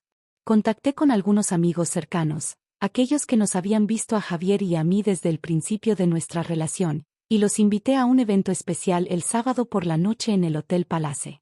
No les di detalles, solo les dije que iban a ver una obra de teatro muy interesante, un espectáculo inolvidable. El día de la fiesta finalmente llegó. Me miré en el espejo. Ya no era la Elena cansada y demacrada, la víctima. Había recuperado el porte de una empresaria segura, decidida y poderosa. Elegí un vestido negro, sencillo pero elegante, que realzaba mi figura sin ser ostentoso. Un recogido alto en el cabello y un labial rojo intenso, un color lleno de poder y determinación, completaban mi transformación. No era una venganza, era justicia. Y yo estaba lista para el acto final. Mi madre me tomó de la mano, su mirada llena de una confianza inquebrantable que me infundió una fuerza renovada. «Ve, hija», susurró, «es hora de bajar el telón de esta farsa». Asentí, respirando hondo, sintiendo como la adrenalina recorría mis venas. Esa noche, Madrid no iba a dormir, la ciudad sería testigo de un drama inolvidable. El majestuoso Hotel Palace, por la noche, era un derroche de lujo y esplendor, un verdadero palacio de cuentos de hadas. El salón principal estaba exquisitamente decorado con arreglos florales frescos, globos que flotaban elegantemente y cascadas de luces de cristal que creaban un ambiente mágico. La música suave se mezclaba con el bullicio de las risas y las conversaciones animadas de los invitados. Sofía, deslumbrante con un vestido de noche de un famoso diseñador, color rosa cuarzo y cubierto de lentejuelas que brillaban con cada movimiento, recibía a los invitados en la entrada, tan hermosa y altiva como una princesa en su propio cuento de hadas. A su lado, Javier, impecable con un elegante traje blanco, de la mano de una joven y bella modelo a la que presentaba abiertamente como su nueva novia, parecían la pareja perfecta, felices y radiantes, la encarnación del éxito y la plenitud. Cualquiera que los viera en ese momento pensaría que eran un ejemplo a seguir, que lo tenían todo. Estaban en la cima de su arrogancia, completamente ajenos a que el abismo se abría silenciosamente a sus pies, listo para engullirlos. No entré directamente al salón. Junto con el abogado Morales y dos notarios discretamente vestidos de civil, me senté en una cafetería en la planta baja del hotel, observando en silencio la entrada de los últimos invitados. Mi suegra, doña Isabel, también había llegado. Seguía interpretando su papel de mujer de pueblo, vestida con sencillez, sentada en un rincón discreto, pero yo sabía que sus agudos ojos lo observaban todo, cada detalle, cada gesto. Según el plan meticulosamente trazado, esperaríamos hasta las 8 en punto. Cuando la fiesta estuviera en su apogeo y todos los invitados estuvieran presentes, sería el momento de que el telón se alzara para el acto final. A las 8 en punto, después del discurso de apertura de Sofía, lleno de alarde sobre su propio éxito, su brillante carrera y el apoyo incondicional de su maravilloso hermano, el presentador invitó a todos a mirar la gran pantalla para ver un video con los momentos memorables de su último año. Ese fue mi momento. Me levanté, me ajusté el vestido, respiré hondo y, junto al abogado Morales y los dos notarios, entré con calma y determinación en el salón. Mi aparición repentina atrajo todas las miradas. La música bajó de volumen drásticamente, y los murmullos comenzaron a extenderse como un reguero de pólvora por todo el salón. Todos sabían quién era yo, Elena García Sánchez, la esposa inútil y estéril que acababa de ser abandonada por su marido, la víctima del escándalo. Me miraban con una mezcla de curiosidad, lástima e incluso desprecio, sin saber la verdad que estaba a punto de revelarse. Javier y Sofía, que estaban en el escenario, se quedaron petrificados al verme. La sonrisa se congeló en sus labios, sus rostros se transformaron.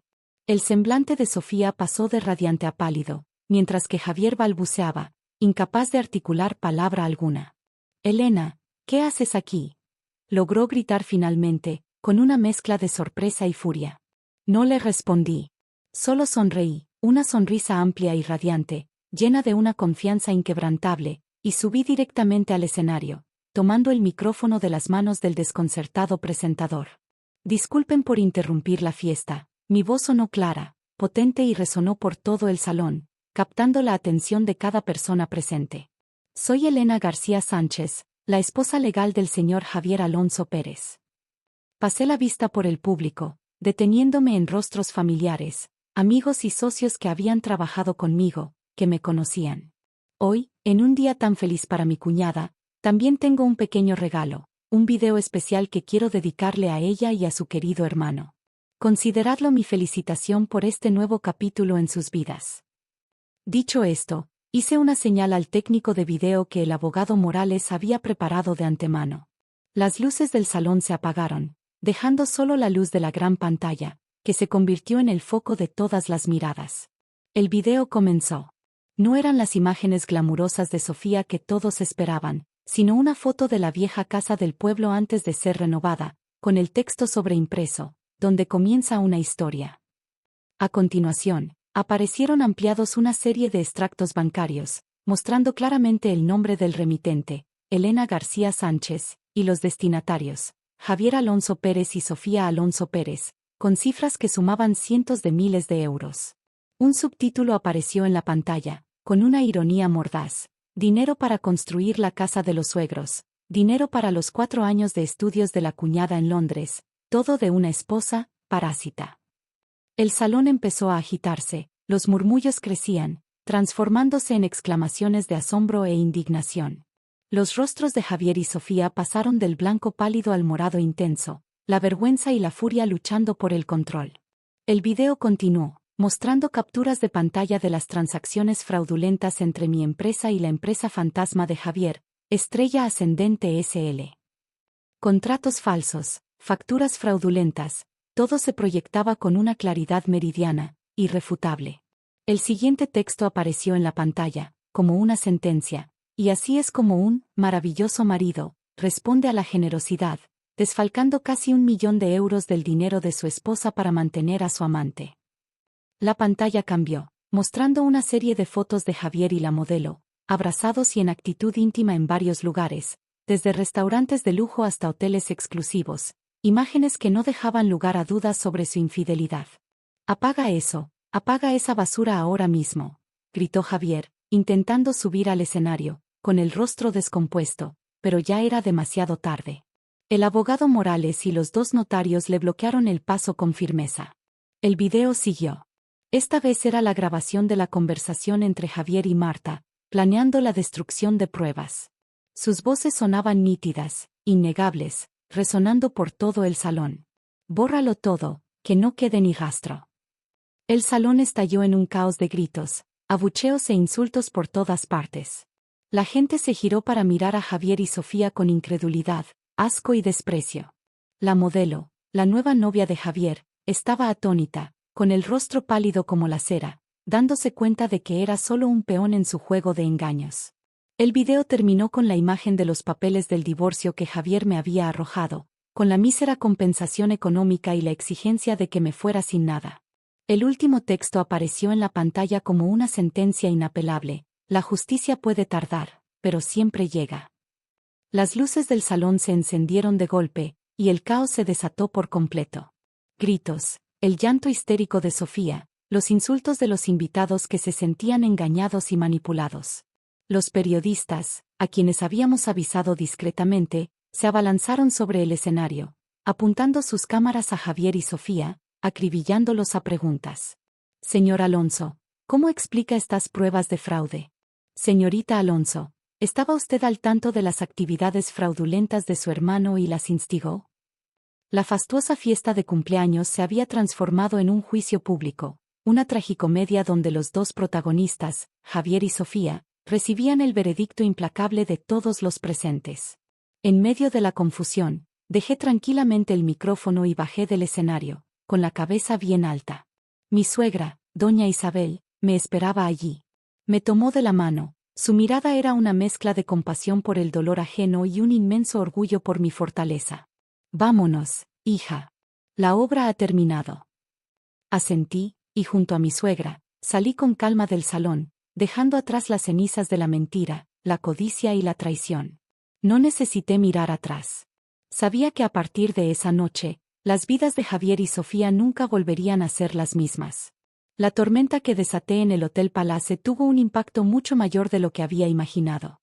Esa misma noche, el video del regalo de cumpleaños y las grabaciones del caos en la fiesta se viralizaron en las redes sociales, extendiéndose como un reguero de pólvora. En una sola noche, Javier Alonso Pérez pasó de ser un exitoso director comercial a un estafador y un canalla condenado por la sociedad. Sofía Alonso Pérez, de ser una princesa altiva y una brillante estudiante, fue desenmascarada como una ingrata que vivía a costa del sacrificio y la generosidad de su cuñada. Su escándalo se convirtió en el tema más candente en todos los foros, programas de televisión y conversaciones. Las acciones de la empresa donde trabajaba Javier se desplomaron estrepitosamente. Socios cancelaron contratos millonarios. Amigos y colegas le dieron la espalda, avergonzados de su asociación. Lo perdieron todo en una noche: carrera, reputación y las relaciones de las que tanto se enorgullecían. A la mañana siguiente, la policía inició una investigación oficial. Con las pruebas irrefutables presentadas en la fiesta y mi denuncia formal, Javier y Marta fueron citados a declarar. Se emitió una orden de prohibición de salida del país de inmediato, frustrando cualquier plan de fuga que pudieran haber concebido. Mientras tanto, mi suegra y yo encontramos una extraña paz en medio de la vorágine. Después del exitoso estreno, no volvimos al apartamento de Carmen ni a la casa de mi madre. Mi suegra organizó una breve escapada a un resort de lujo en la Costa del Sol. Dijo que necesitábamos alejarnos del ojo del huracán, de la atención mediática, y dejar que la ley y la opinión pública hicieran su trabajo. Y lo más importante, yo necesitaba descansar, sanar las profundas heridas de mi alma, encontrar la calma. Por primera vez en muchos años, experimenté una verdadera sensación de libertad, de ligereza. Paseé por la arena blanca, escuché el sonido rítmico de las olas y respiré el aire fresco y salado del mar, sintiendo como la tensión abandonaba mi cuerpo. Ya no tenía que preocuparme, ni planear, ni actuar. Podía ser yo misma, sin máscaras, sin roles. Mi suegra, doña Isabel, también parecía haberse quitado un gran peso de encima. Ya no tenía esa expresión severa y adusta que la caracterizaba. Sonreía y hablaba más, con una calidez que nunca le había conocido. Me contó sobre su juventud, sobre las dificultades y los fracasos que había superado, sobre las batallas que había librado en silencio. Me di cuenta de que detrás de la fachada dura y cruel que había construido para protegerse, había una mujer que también había sido herida, que había tenido que luchar sola contra las adversidades de la vida. Lo siento, Elena, dijo de repente una noche mientras estábamos sentadas en el balcón, mirando el mar en calma bajo la luna. Me equivoqué al tratarte así. Fui egoísta. Solo pensaba en mis hijos y olvidé que tú también eras mi hija, que te habías ganado un lugar en mi corazón. Le tomé la mano arrugada, pero aún cálida, con un gesto de comprensión. No la culpo, mamá. Lo entiendo. Ya ha pasado todo. No, no ha pasado, negó con la cabeza. Su mirada se volvió seria, llena de una nueva determinación. Tengo que compensarte. Y no solo con dinero, sino con algo más, algo que te mereces por tu valía. No entendía a qué se refería hasta que regresamos a Madrid y me llevó a un lujoso edificio de oficinas en el Paseo de la Castellana, una de las arterias financieras más importantes de la ciudad. Me condujo al último piso y abrió la puerta de un despacho con una placa de latón pulido que decía: Presidencia del Consejo de Administración, Grupo Inmobiliario Vega. Me quedé helada, el aliento atrapado en mi garganta. El Grupo Vega era uno de los conglomerados inmobiliarios más grandes y poderosos de España, un competidor formidable para la antigua empresa de Javier. Esta es su empresa, tartamudeé, incapaz de procesar la información. Más exactamente, es la empresa que el abuelo te dejó a ti, que yo he estado dirigiendo en la sombra durante todos estos años sin que nadie lo supiera, dijo doña Isabel, con voz tranquila, pero llena de un orgullo palpable. No podía creer lo que oía. Mi suegra, la mujer que yo creía que era una simple ama de casa, una mujer de pueblo, era en realidad la presidenta de un vasto imperio inmobiliario. ¿Por qué? ¿Por qué lo ocultó todo este tiempo? Pregunté, mi mente aún luchando por comprender. Porque quería poner a prueba a la gente, hija, dijo, con la mirada perdida en la distancia, en los recuerdos. Quería ver cómo me tratarían mis propios hijos si no tuviera nada, si fuera una anciana sin fortuna. Y obtuve mi respuesta. Solo les importaba mi dinero, mis propiedades, mi estatus. Solo tú, Elena. Solo tú me trataste con un corazón sincero, con respeto y cariño, incluso cuando pensabas que solo era una anciana cascarrabias sin nada que ofrecer, sin ningún poder. Se giró hacia mí, su mirada llena de una confianza absoluta. Elena, ya soy mayor. No tengo las fuerzas ni la energía para seguir con esto. Quiero que tú tomes mi lugar. Tienes el talento, el coraje y, lo más importante, un corazón noble. Lo harás mejor que yo, mucho mejor. Su propuesta fue como un trueno que me sacudió hasta lo más profundo. Yo, presidenta del Grupo Vega, era algo inimaginable, una responsabilidad colosal. Pero yo no tengo experiencia en el sector inmobiliario, balbuceé, sintiéndome abrumada. Los negocios son negocios. Da igual el sector, hija, sonrió con ternura, con una sabiduría ancestral. Si pudiste construir una cadena de tiendas desde cero, con tu propio esfuerzo y visión, no hay razón para que no puedas dirigir este grupo con éxito. Además, no estarás sola. Me tendrás a mí, a mi experiencia, y a un equipo de las personas más leales a tu lado, que te apoyarán en todo. Miré a mi suegra, a sus ojos firmes y llenos de convicción. Sabía que no era solo una oferta, era una entrega de confianza absoluta, un legado. Ya no era una esposa abandonada, una víctima digna de lástima. Tenía la oportunidad de empezar de nuevo, de construir una carrera aún más brillante y significativa que antes, de dejar mi propia huella en el mundo. Respiré hondo, sintiendo como una nueva fuerza me invadía. Sí, no la decepcionaré, dije con voz decidida, aceptando el desafío. Ese día, al salir del imponente edificio del Grupo Vega, supe que mi vida había pasado a una página completamente nueva, llena de desafíos, sí, pero también de promesas y de un futuro ilimitado. No solo viviría para mí, sino para estar a la altura de la confianza de mi suegra, para construir un futuro mejor, más justo, para honrar su legado. Y sabía que en algún lugar, Javier y Sofía, al enterarse de esta noticia, se arrepentirían hasta lo más profundo de su ser, de cada una de sus acciones. Pero ya era demasiado tarde.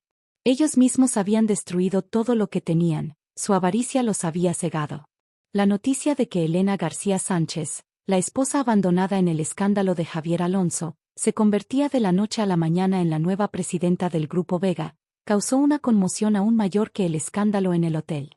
El mundo empresarial de Madrid estaba en vilo, en shock. Nadie podía creer que la mujer que consideraban una parásita inútil, sin ambición, tuviera un trasfondo tan impresionante, un poder tan oculto.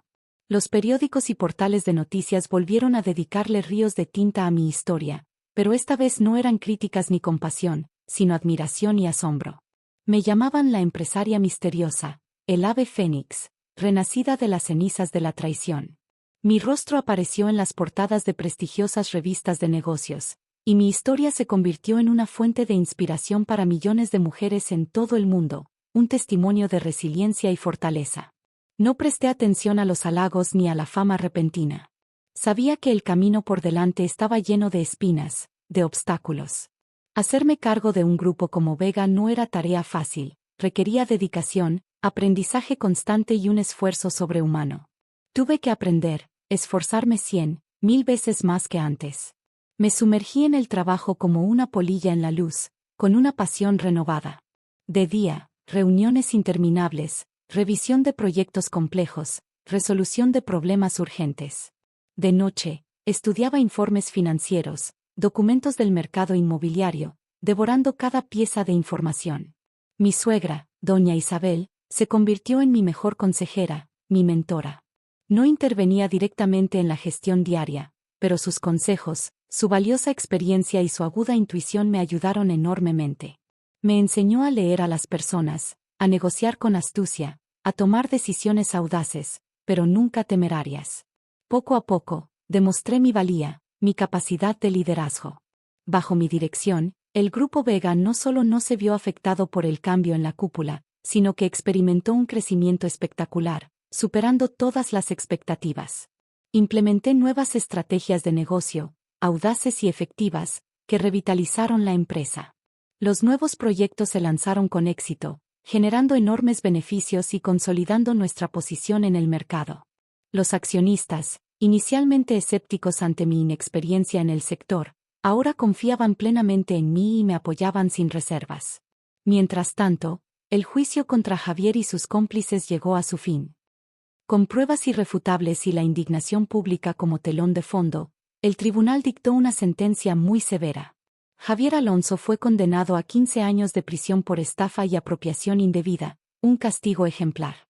Marta, la jefa de contabilidad, recibió 7 años por complicidad en el fraude. Sofía, aunque no participó directamente en el desfalco, fue condenada a 3 años de libertad condicional por su papel como instigadora y beneficiaria de los crímenes, y tuvo que devolver todo el dinero que había gastado ilícitamente. No asistí al juicio. No quería volver a ver sus rostros derrotados, su humillación. Para mí, todas las cuentas se saldaron aquella noche en el hotel, cuando la verdad salió a la luz. Me contaron que al oír la sentencia, Javier gritó y maldijo, culpándome a mí y a mi suegra de todo, sin asumir ninguna responsabilidad. Sofía se desmayó en la sala, incapaz de soportar la realidad. Su familia estaba completamente destrozada. Sus padres, al ver a sus 2 hijos envueltos en problemas con la justicia, se derrumbaron, su mundo se hizo pedazos. Tuvieron que vender la casa del pueblo, el hogar que yo les había construido, para intentar pagar los exorbitantes honorarios de los abogados, pero fue inútil. Pagaron un precio muy alto por su codicia y maldad, un precio que los marcó para siempre.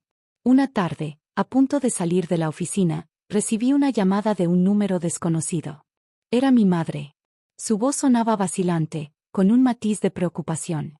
Elena. Los padres de Javier han venido a casa. Me quedé helada, un escalofrío recorrió mi espalda. ¿A qué han venido?, pregunté, con la voz tensa. Han venido a pedirte perdón, dijo mi madre, con un tono de incredulidad.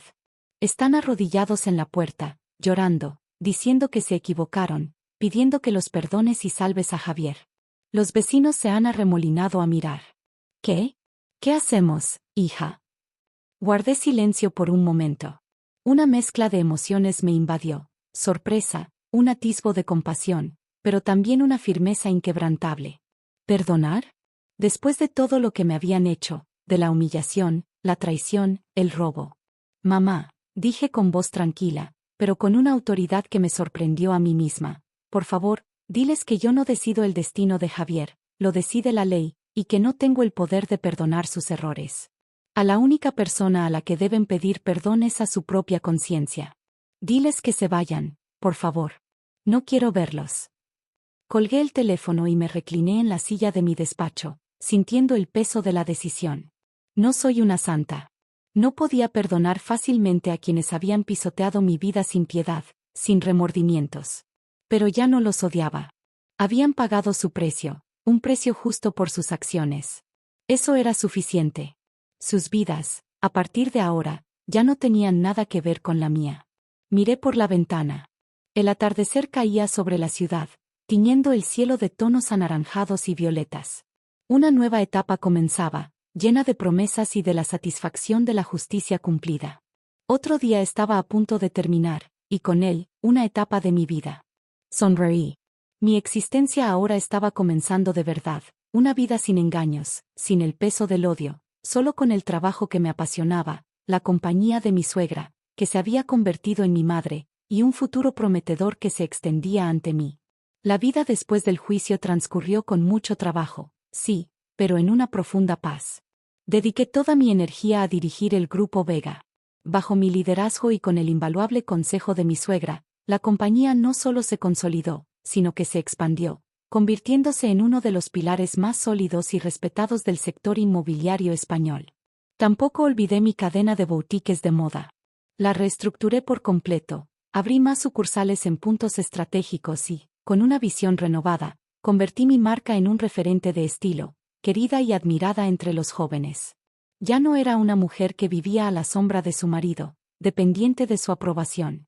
Me había convertido en una empresaria independiente, autónoma y exitosa, dueña de mi propio destino. También dediqué más tiempo a mí misma y a mi suegra, cultivando nuestra relación. Viajamos juntas, visitamos spas relajantes, disfrutamos de exquisitas comidas y de largas conversaciones. Me di cuenta de que la felicidad, a veces, es tan simple como estar con la gente que amas, haciendo las cosas que te gustan, sin grandes pretensiones. Mi relación con doña Isabel se hizo cada vez más estrecha, más profunda. Ya no éramos suegra y nuera, sino verdaderamente madre e hija, un lazo inquebrantable. No solo era mi mentora en el ámbito profesional, sino mi confidente, con quien compartía todas mis alegrías y tristezas, mis sueños y mis miedos. A veces, todavía mencionaba a Javier y Sofía con un suspiro, una sombra de dolor cruzando su rostro. Sabía que en su corazón aún sentía el pesar de una madre por sus hijos perdidos, pero nunca me pidió que los perdonara o ayudara. Respetaba mis decisiones, mi nueva vida, mi camino. Una mañana, mientras revisaba informes en mi despacho, mi secretaria entró algo vacilante, con una expresión de incertidumbre. Presidenta, dijo, una persona llamada Sofía Alonso pide verla. Hacía mucho tiempo que no oía ese nombre. Desde el escándalo, Sofía había desaparecido sin dejar rastro. Dejó su trabajo en mi antigua empresa y cortó todo contacto con el mundo que conocía. ¿Por qué me buscaba ahora, después de tanto tiempo? ¿Qué más podía querer de mí? Déjala pasar, dije con calma, mi voz firme, pero con una curiosidad subyacente. Quería ver qué la había traído de vuelta. Sofía entró. Se veía completamente diferente. Ya no era la ejecutiva sofisticada y segura de sí misma, la princesa altiva. Estaba mucho más delgada, su rostro demacrado, sus ojos hundidos y con una expresión de cansancio y miedo que me conmovió.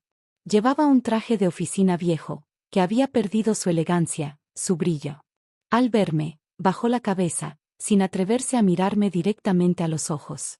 Elena, murmuró, su voz apenas un susurro. Siéntate, le indiqué una silla, mi tono neutral. ¿Qué quieres?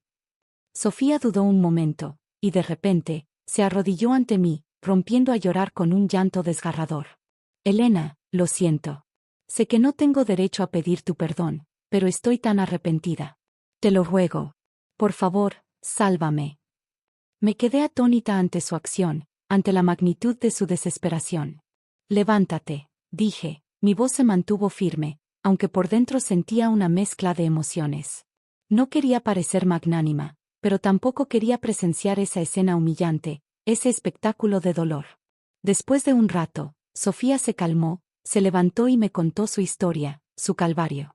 Resultó que, tras el escándalo de Javier, su amante, la modelo, se había fugado rápidamente con una gran suma de dinero que Javier había desfalcado, huyendo al extranjero y dejando a Sofía sola para enfrentar las consecuencias de sus actos. Sofía, como amiga y cómplice en la sombra, se vio implicada en la caída de su hermano. Aunque no fue procesada penalmente como Javier y Marta, su reputación en el mundo financiero quedó arruinada, hecha pedazos. Ninguna empresa quería contratarla, vivía marginada y despreciada por todos, una paria social. Lo he perdido todo, Elena, dijo entre sollozos, con la voz quebrada. Carrera, amigos, honor. No me queda nada. Llevo meses haciendo trabajos manuales para sobrevivir. Ya no puedo más. Me miró, sus ojos llenos de súplica, de una desesperación genuina. Sé que no me lo merezco, pero te lo ruego. Dame una oportunidad para rehacer mi vida. Prometo hacer lo que sea para enmendar mi error. La miré en silencio. Una sensación indescriptible me invadió. Debía perdonarla a la mujer que, junto con otros, me había apuñalado por la espalda, que había conspirado contra mí. Pero entonces, vi un reflejo de mí misma en ella, la imagen de una mujer que también lo había perdido todo, que había estado en el fondo de la desesperación, al borde del abismo. Si no hubiera sido por mi suegra, por su plan maestro, quizás yo tampoco habría podido levantarme, habría sucumbido. Levántate, dije. Mi voz se suavizó, un atisbo de compasión emergiendo. No quiero recordar el pasado. Todos cometemos errores. Lo importante es saber arrepentirse de verdad y buscar la redención. Sofía levantó la vista, sus ojos se abrieron con una chispa de esperanza. Entonces, ¿eso significa que tú? No he dicho que te perdone, la interrumpí, con un tono que no dejaba lugar a dudas. La traición no se borra fácilmente, no se olvida, pero puedo darte una oportunidad. Saqué una tarjeta de visita de mi escritorio y escribí una dirección. Esta es la dirección de un centro de asistencia social que el Grupo Vega patrocina. Necesitan un contable. No es un trabajo glamuroso y el sueldo no es alto, pero es suficiente para que empieces de nuevo, para que te reconstruyas. Ve allí y usa tu talento para ayudar a personas necesitadas. Considéralo una forma de enmendar tus errores, de encontrar un propósito. Sofía cogió la tarjeta, sus manos temblaban incontrolablemente. No pudo decir nada, solo inclinó la cabeza, y las lágrimas de arrepentimiento, esta vez sinceras, corrían por sus mejillas. Cuando se fue, seguí su figura encorvada con la mirada y sentí una sensación de ligereza, de liberación. Me di cuenta de que la venganza más dulce no es hacer sufrir a tu enemigo, sino tener la generosidad de darle una salida, de dejar que se enfrenten a su propia conciencia y, más importante aún, es poder transformar el dolor del pasado en algo significativo, en una fuerza para ayudar a otros. Ese día aprendí una verdadera lección sobre el perdón, sobre la redención. La vida después de perdonar a Sofía pareció entrar en un nuevo capítulo, más ligero y sereno. La carga del pasado se había disipado por completo. Me concentré en mi trabajo y en cuidar de mi suegra. Bajo mi dirección, el Grupo Vega consolidó su posición en el mercado, expandiéndose con éxito. No solo construimos proyectos inmobiliarios de lujo, sino que también lideramos iniciativas sociales de gran impacto. La Fundación Magnolia, que yo misma fundé, ayudó a cientos de mujeres emprendedoras, creando una fuerte ola de empoderamiento femenino e independencia económica en todo el país. Me convertí en un modelo a seguir, una inspiración para muchas, pero en el fondo de mi corazón sentía que algo faltaba, una pieza en el rompecabezas de mi felicidad. Tenía carrera, dinero, fama, pero no un verdadero hogar, no la familia que anhelaba. El enorme chalet, a pesar de tener a mi suegra conmigo, a veces se sentía vacío, demasiado grande. Anhelaba tener un hijo, un pequeño ser al que amar y cuidar, para que mi vida estuviera completa. Pero después de todo lo sucedido, ya no creía en el amor romántico. No quería volver a poner mi vida en manos de un hombre, de un posible traidor. Pensé en adoptar, pero mi suegra tenía otra idea, una visión diferente para mí. Una noche, mientras veíamos una película romántica, me preguntó de repente, Elena, ¿has pensado en volver a casarte? Me sorprendió su pregunta. Mamá, ¿qué dices? No, no he pensado en eso. ¿Por qué no? Me miró con ternura, con una sabiduría profunda. Eres joven, guapa, inteligente, mereces ser feliz, tener un hombre a tu lado que te quiera y te proteja. No todos los hombres son como Javier. Pero tengo miedo, mamá, confesé, mi voz apenas un susurro. Miedo a que me vuelvan a engañar, a que me hagan daño de nuevo. Me tomó la mano, apretándola con cariño.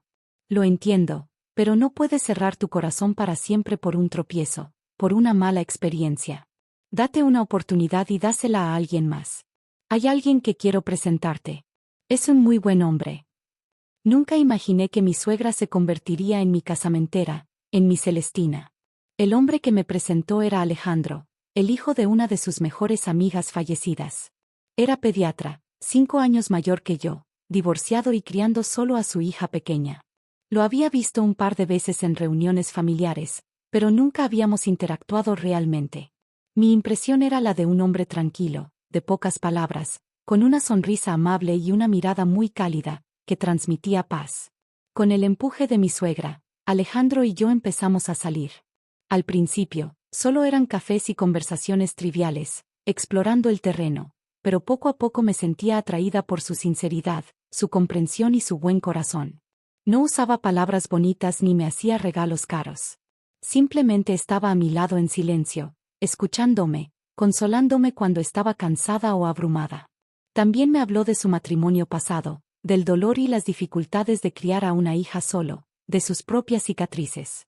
A su lado, me sentía en paz y podía ser yo misma, sin máscaras, sin pretensiones.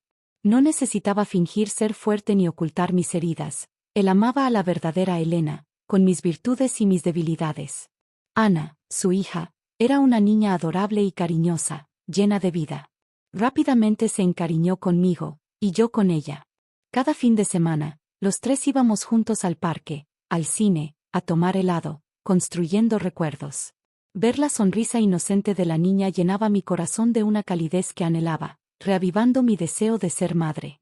Una tarde, mientras estábamos en el parque, Ana corrió hacia mí, me abrazó con fuerza y dijo, con la dulzura de su voz infantil, «Tita Elena, ¿puedo llamarte mamá?».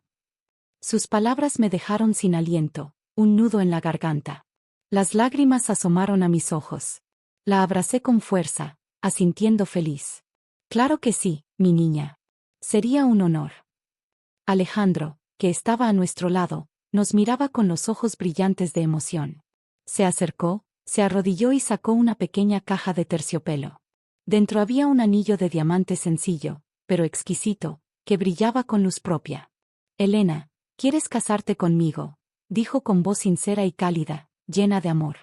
«No te prometo la riqueza material que ya tienes, porque eso ya lo posees, pero te prometo algo que siempre has buscado y que te mereces, una familia, un verdadero hogar, un lugar donde estaremos yo, Ana, y un amor incondicional, puro y duradero».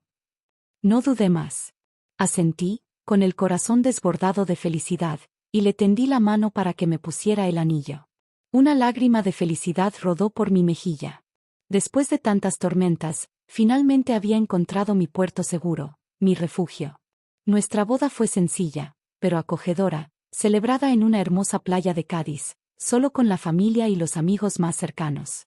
Mi madre y la de Alejandro, las dos abuelas, se cogieron de la mano sonriendo radiantes, testigos de nuestra felicidad.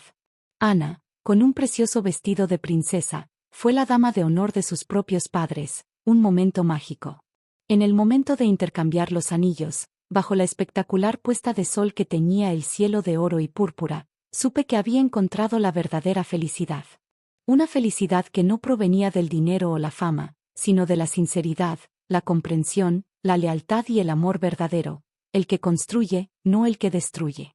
La vida después de la boda con Alejandro fue un sueño dulce y tranquilo. Nos mudamos al chalet del barrio de Salamanca. La casa, antes fría y silenciosa, ahora rebosaba con las risas de Ana y la calidez de una verdadera familia, de un hogar lleno de vida. Alejandro era un marido y un padre maravilloso. Me amaba profundamente y cuidaba de Ana con esmero. La ayudaba con los deberes, jugaba con ella, le contaba cuentos antes de dormir. Su amor, su paciencia, sanaron poco a poco las heridas de la niña, ayudándola a ser más alegre y segura de sí misma. Yo también encontré la felicidad en mi papel de madre. Aprendí a cocinar los platos favoritos de Ana, decoré su habitación como un castillo de princesa, pasaba tiempo hablando y compartiendo confidencias con ella. El amor incondicional que le daba era también la medicina para mis propias cicatrices, el bálsamo que curaba mi alma. Mi suegra, doña Isabel, estaba encantada con mi nueva familia. Trataba a Alejandro como a un hijo y a Ana como a su nieta, con un cariño inmenso. Cada fin de semana nos reuníamos todos, cocinábamos juntos, veíamos películas, compartíamos risas y momentos inolvidables. Ese ambiente cálido y feliz era lo que había anhelado durante tanto tiempo, lo que mi corazón había buscado.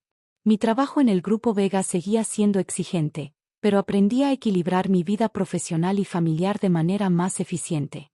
Ya no me obsesionaba con el trabajo, con la acumulación de riqueza. Sabía que el mayor éxito de una mujer no es cuánto dinero gana, sino construir una familia feliz, un hogar lleno de amor. Una tarde en la oficina recibí una llamada de la prisión. Era Javier. Hacía mucho que no sabía nada de él. Dudé, pero finalmente contesté. «Elena. Soy yo». Su voz sonaba ronca y cansada, marcada por los años de encierro. «Gracias», respondí con calma. «¿Me llamas por algo?» «No, nada en especial», titubeó. «Solo quería pedirte perdón otra vez. Sé que es demasiado tarde, pero de verdad que me arrepiento. Aquí dentro he tenido mucho tiempo para pensar. Me equivoqué de una forma imperdonable. Destruí mi propia felicidad. Perdí a la mejor mujer del mundo». Escuché en silencio, Mi corazón en calma, sin rencor. También celo de mi madre, continuó con la voz entrecortada. Soy un mal hijo. No estuve a su lado cuando más me necesitaba. Sí, si puedes, por favor, cuida de ella por mí y de mis padres también. Ya son mayores y han sufrido mucho. Sé que no tengo derecho a pedirte esto, pero... No hace falta que digas más, lo interrumpí, con una voz que transmitía paz. De tus padres me encargaré. Tú céntrate en reformarte, en reconstruirte. Es la mejor manera de enmendar tus errores. Colgué. Ya no sentía rabia, solo lástima, una profunda compasión por el hombre que había sido. Había pagado un precio muy alto por sus errores, un precio justo. Unos días después, visité el antiguo y humilde barrio donde vivían sus padres. Tras el escándalo, tuvieron que venderlo todo y volver a su antiguo piso, a una vida de privaciones. Me paré frente a la puerta de madera desconchada, con una sensación extraña, de melancolía. Llamé. La madre de Javier abrió. Al verme, se quedó paralizada, con los ojos llenos de sorpresa y vergüenza. Había envejecido mucho, su rostro marcado por el sufrimiento. Ya no tenía ese aire altivo y ácido. Elena, ¿qué? ¿Qué haces aquí? Balbuceó. Vengo a visitarlos. Sonreí. Una sonrisa sin rencor, sin reproches. Entré en el pequeño piso, desordenado y con olor a humedad, un reflejo de su nueva realidad. Su padre estaba postrado en una cama plegable. Tras un derrame cerebral, había quedado paralizado de un lado. Al verme, intentó incorporarse con los ojos llorosos, llenos de arrepentimiento. Dejé una cesta de fruta y un sobre en la mesa. Les traigo un pequeño detalle. Aquí hay algo de dinero para que se apañen. También he contactado con un buen centro de rehabilitación. Vendrán a casa para ayudar al señor con sus ejercicios, para que recupere algo de movilidad. La madre de Javier rompió a llorar, lágrimas de un arrepentimiento tardío, de una culpa que la consumía. Elena, nosotros te hemos hecho tanto daño, no nos lo merecemos. El pasado, pasado está, dije con sinceridad, con una paz interior. No lo hago por ustedes, lo hago por Javier. Al fin y al cabo, fue mi marido, y también lo hago por mí. No quiero vivir con odio en mi corazón. Me fui de allí con el corazón ligero, liberado. Me di cuenta de que perdonar no solo libera al otro, sino que te libera a ti mismo de la carga del rencor. Solo cuando dejas ir el pasado puedes encontrar la paz y la felicidad verdaderas. Un año después de nuestra boda, nuestra pequeña familia dio la bienvenida a un nuevo miembro, un niño precioso, idéntico a Alejandro, con sus mismos ojos y sonrisa. La llegada del pequeño Leo nos trajo una felicidad completa, una alegría desbordante. El chalet siempre estaba lleno de las risas de los dos niños. Ana se convirtió en una hermana mayor maravillosa, que adoraba y mimaba a su hermano pequeño con un cariño inmenso.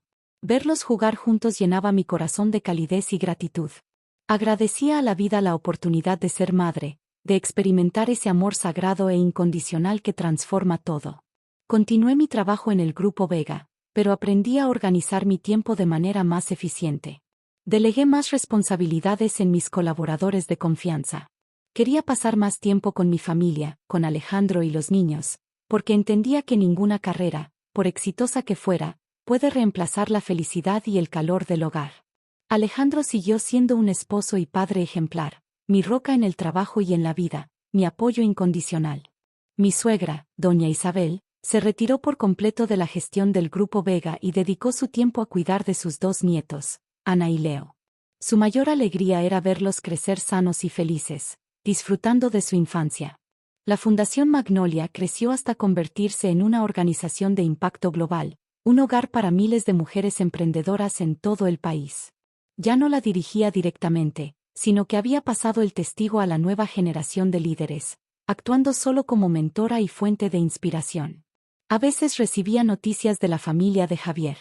Sus padres vivían una vida modesta y tranquila en el pueblo, aceptando su destino. Javier, tras unos años de buena conducta, salió de prisión en libertad condicional. Se volvió un hombre callado y reservado. Se quedó en el pueblo, encontró un trabajo normal y empezó de nuevo, lejos de las ambiciones que lo habían destruido. Nunca más contactó conmigo. Sofía, por su parte, también cambió. Llevaba una vida discreta y, según supe, Se había casado y formado una familia. Quizás, después de todo, también encontró su camino hacia la redención. Una tarde de fin de semana, toda la familia estaba en el jardín. Alejandro y Ana jugaban en el césped, sus risas llenaban el aire. Mi suegra y yo nos mecíamos suavemente en el columpio con el pequeño Leo en brazos, viendo el atardecer, un espectáculo de colores en el cielo. ¿Eres feliz, Elena?, me preguntó de repente mi suegra, su voz suave. Sonreí y apoyé la cabeza en su hombro, sintiendo la calidez de su presencia. Soy muy feliz, mamá. Nunca me he sentido tan feliz y en paz. Yo también, dijo ella con la mirada perdida en el horizonte, en los recuerdos. Mi vida ha tenido muchas tormentas. Pensé que nunca encontraría la felicidad, pero entonces llegaste tú, trayendo luz y esperanza a mi vida. Gracias, hija mía. La abracé, abrumada por la emoción. Mi viaje no había sido fácil. Había caído, sufrido, desesperado. Pero no me rendí. Me levanté más fuerte, más resiliente. Finalmente, encontré la felicidad, una felicidad real, duradera. Miré a Alejandro y a los niños riendo, a mi suegra sonriendo a mi lado, y me di cuenta de que la vida es como un cuadro con sus luces y sus sombras, sus momentos de alegría y de dolor. Lo importante es saber atravesar la oscuridad para encontrar y pintar nuestros propios colores brillantes, para crear nuestra obra maestra. Y yo había encontrado la paleta de colores de mi vida. Años después, cuando ya tenía la edad que mi suegra tenía entonces y mi pelo se teñía de plata, a menudo me sentaba en el porche de nuestra casa a contarles a mis nietos la historia de mi vida. La historia de una mujer que pasó del abismo de la desesperación a la cima de la felicidad, de la traición a la redención. Los niños me escuchaban con los ojos muy abiertos, fascinados. No entendían todo el dolor y las intrigas, pero sabían que su abuela era una mujer muy fuerte, una heroína. Abuela, de mayor quiero ser como tú, decía mi nieta mayor, con admiración. Sonreí y le acaricié la cabeza. No necesitas ser como la abuela, mi amor, solo sé tú misma. Vive una vida honesta y amable, y nunca permitas que nadie pisotee tu dignidad. Con eso es suficiente para ser feliz. Recibí una carta anónima un día. Dentro, una nota escrita a mano con letra temblorosa. Señora Elena, soy el padre de Javier. Sé que no tengo derecho a escribirle, pero antes de cerrar los ojos, quiero pedirle perdón. Perdón por todo. Estábamos ciegos de codicia. El precio que pagamos fue muy alto, pero justo. Solo espero que donde quiera que esté sea muy feliz. Se lo merece. Doblé la carta. En paz. Todo el rencor se había desvanecido con el tiempo, como el humo. Mi vida ahora era una sucesión de días tranquilos con mi familia. Alejandro y yo, nuestros hijos ya adultos y exitosos. Ana, una brillante arquitecta que diseñaba edificios sostenibles, y Leo, un talentoso empresario que seguía mis pasos en el Grupo Vega, expandiendo el legado. Y los nietos que llenaban nuestra casa de alegría y risas. Mi suegra, doña Isabel, nos dejó hace unos años en paz y rodeada de amor, con la satisfacción del deber cumplido. Antes de irse, me tomó la mano y dijo, con una sonrisa serena, Elena, no me arrepiento de haberte elegido. Lo hiciste mejor de lo que jamás soñé. La Fundación Magnolia era ya una organización de impacto global, un faro de esperanza para miles de mujeres. Yo era solo una consejera, una mentora para las nuevas generaciones, observando con orgullo cómo mi sueño crecía. A veces, volví la vista atrás, a aquella tarde de lluvia, a la mujer expulsada con una bolsa rota, al borde del abismo. Ya no era un recuerdo doloroso, sino un recordatorio del valor de la fortaleza, el amor, el perdón y la resiliencia del espíritu humano. Desde el balcón de mi chalet, miraba el jardín florecido. El viento traía un aroma dulce de jazmines y rosas. Mi vida había sido un largo viaje con altibajos, risas y lágrimas, pero no me arrepentía de nada. Todo lo que había pasado me había convertido en quien soy hoy. Una Elena que encontró la felicidad no en el exterior, en las posesiones o la fama, sino en la paz de su propia alma, en el amor de su familia y en el propósito de ayudar a otros. Y sabía que mi historia no terminaba aquí. Continuaría a través de mis hijos, mis nietos y de todas las mujeres de la Fundación Magnolia. Se convertiría en una canción eterna sobre la resiliencia, la fe inquebrantable y la belleza de la vida, un legado de esperanza. ¡Qué historia tan increíble!, llena de giros inesperados y lecciones de vida. La resiliencia de Elena nos demuestra que, incluso en los momentos más oscuros, siempre hay una luz al final del túnel. ¿Qué te pareció este viaje emocional? ¿Te identificas con la fortaleza de Elena o con la sabiduría de su suegra? Queremos saber tu opinión. Déjanos un comentario aquí abajo contándonos qué fue lo que más te impactó de esta confesión. Si esta historia te conmovió y te inspiró, dale un gran me gusta a este video y compártelo con tus amigos y familiares para que también se inspiren. Y si aún no lo has hecho, suscríbete a nuestro canal y activa la campanita para no perderte ninguna de nuestras próximas historias que te harán reflexionar y sentir. Hasta la próxima confesión.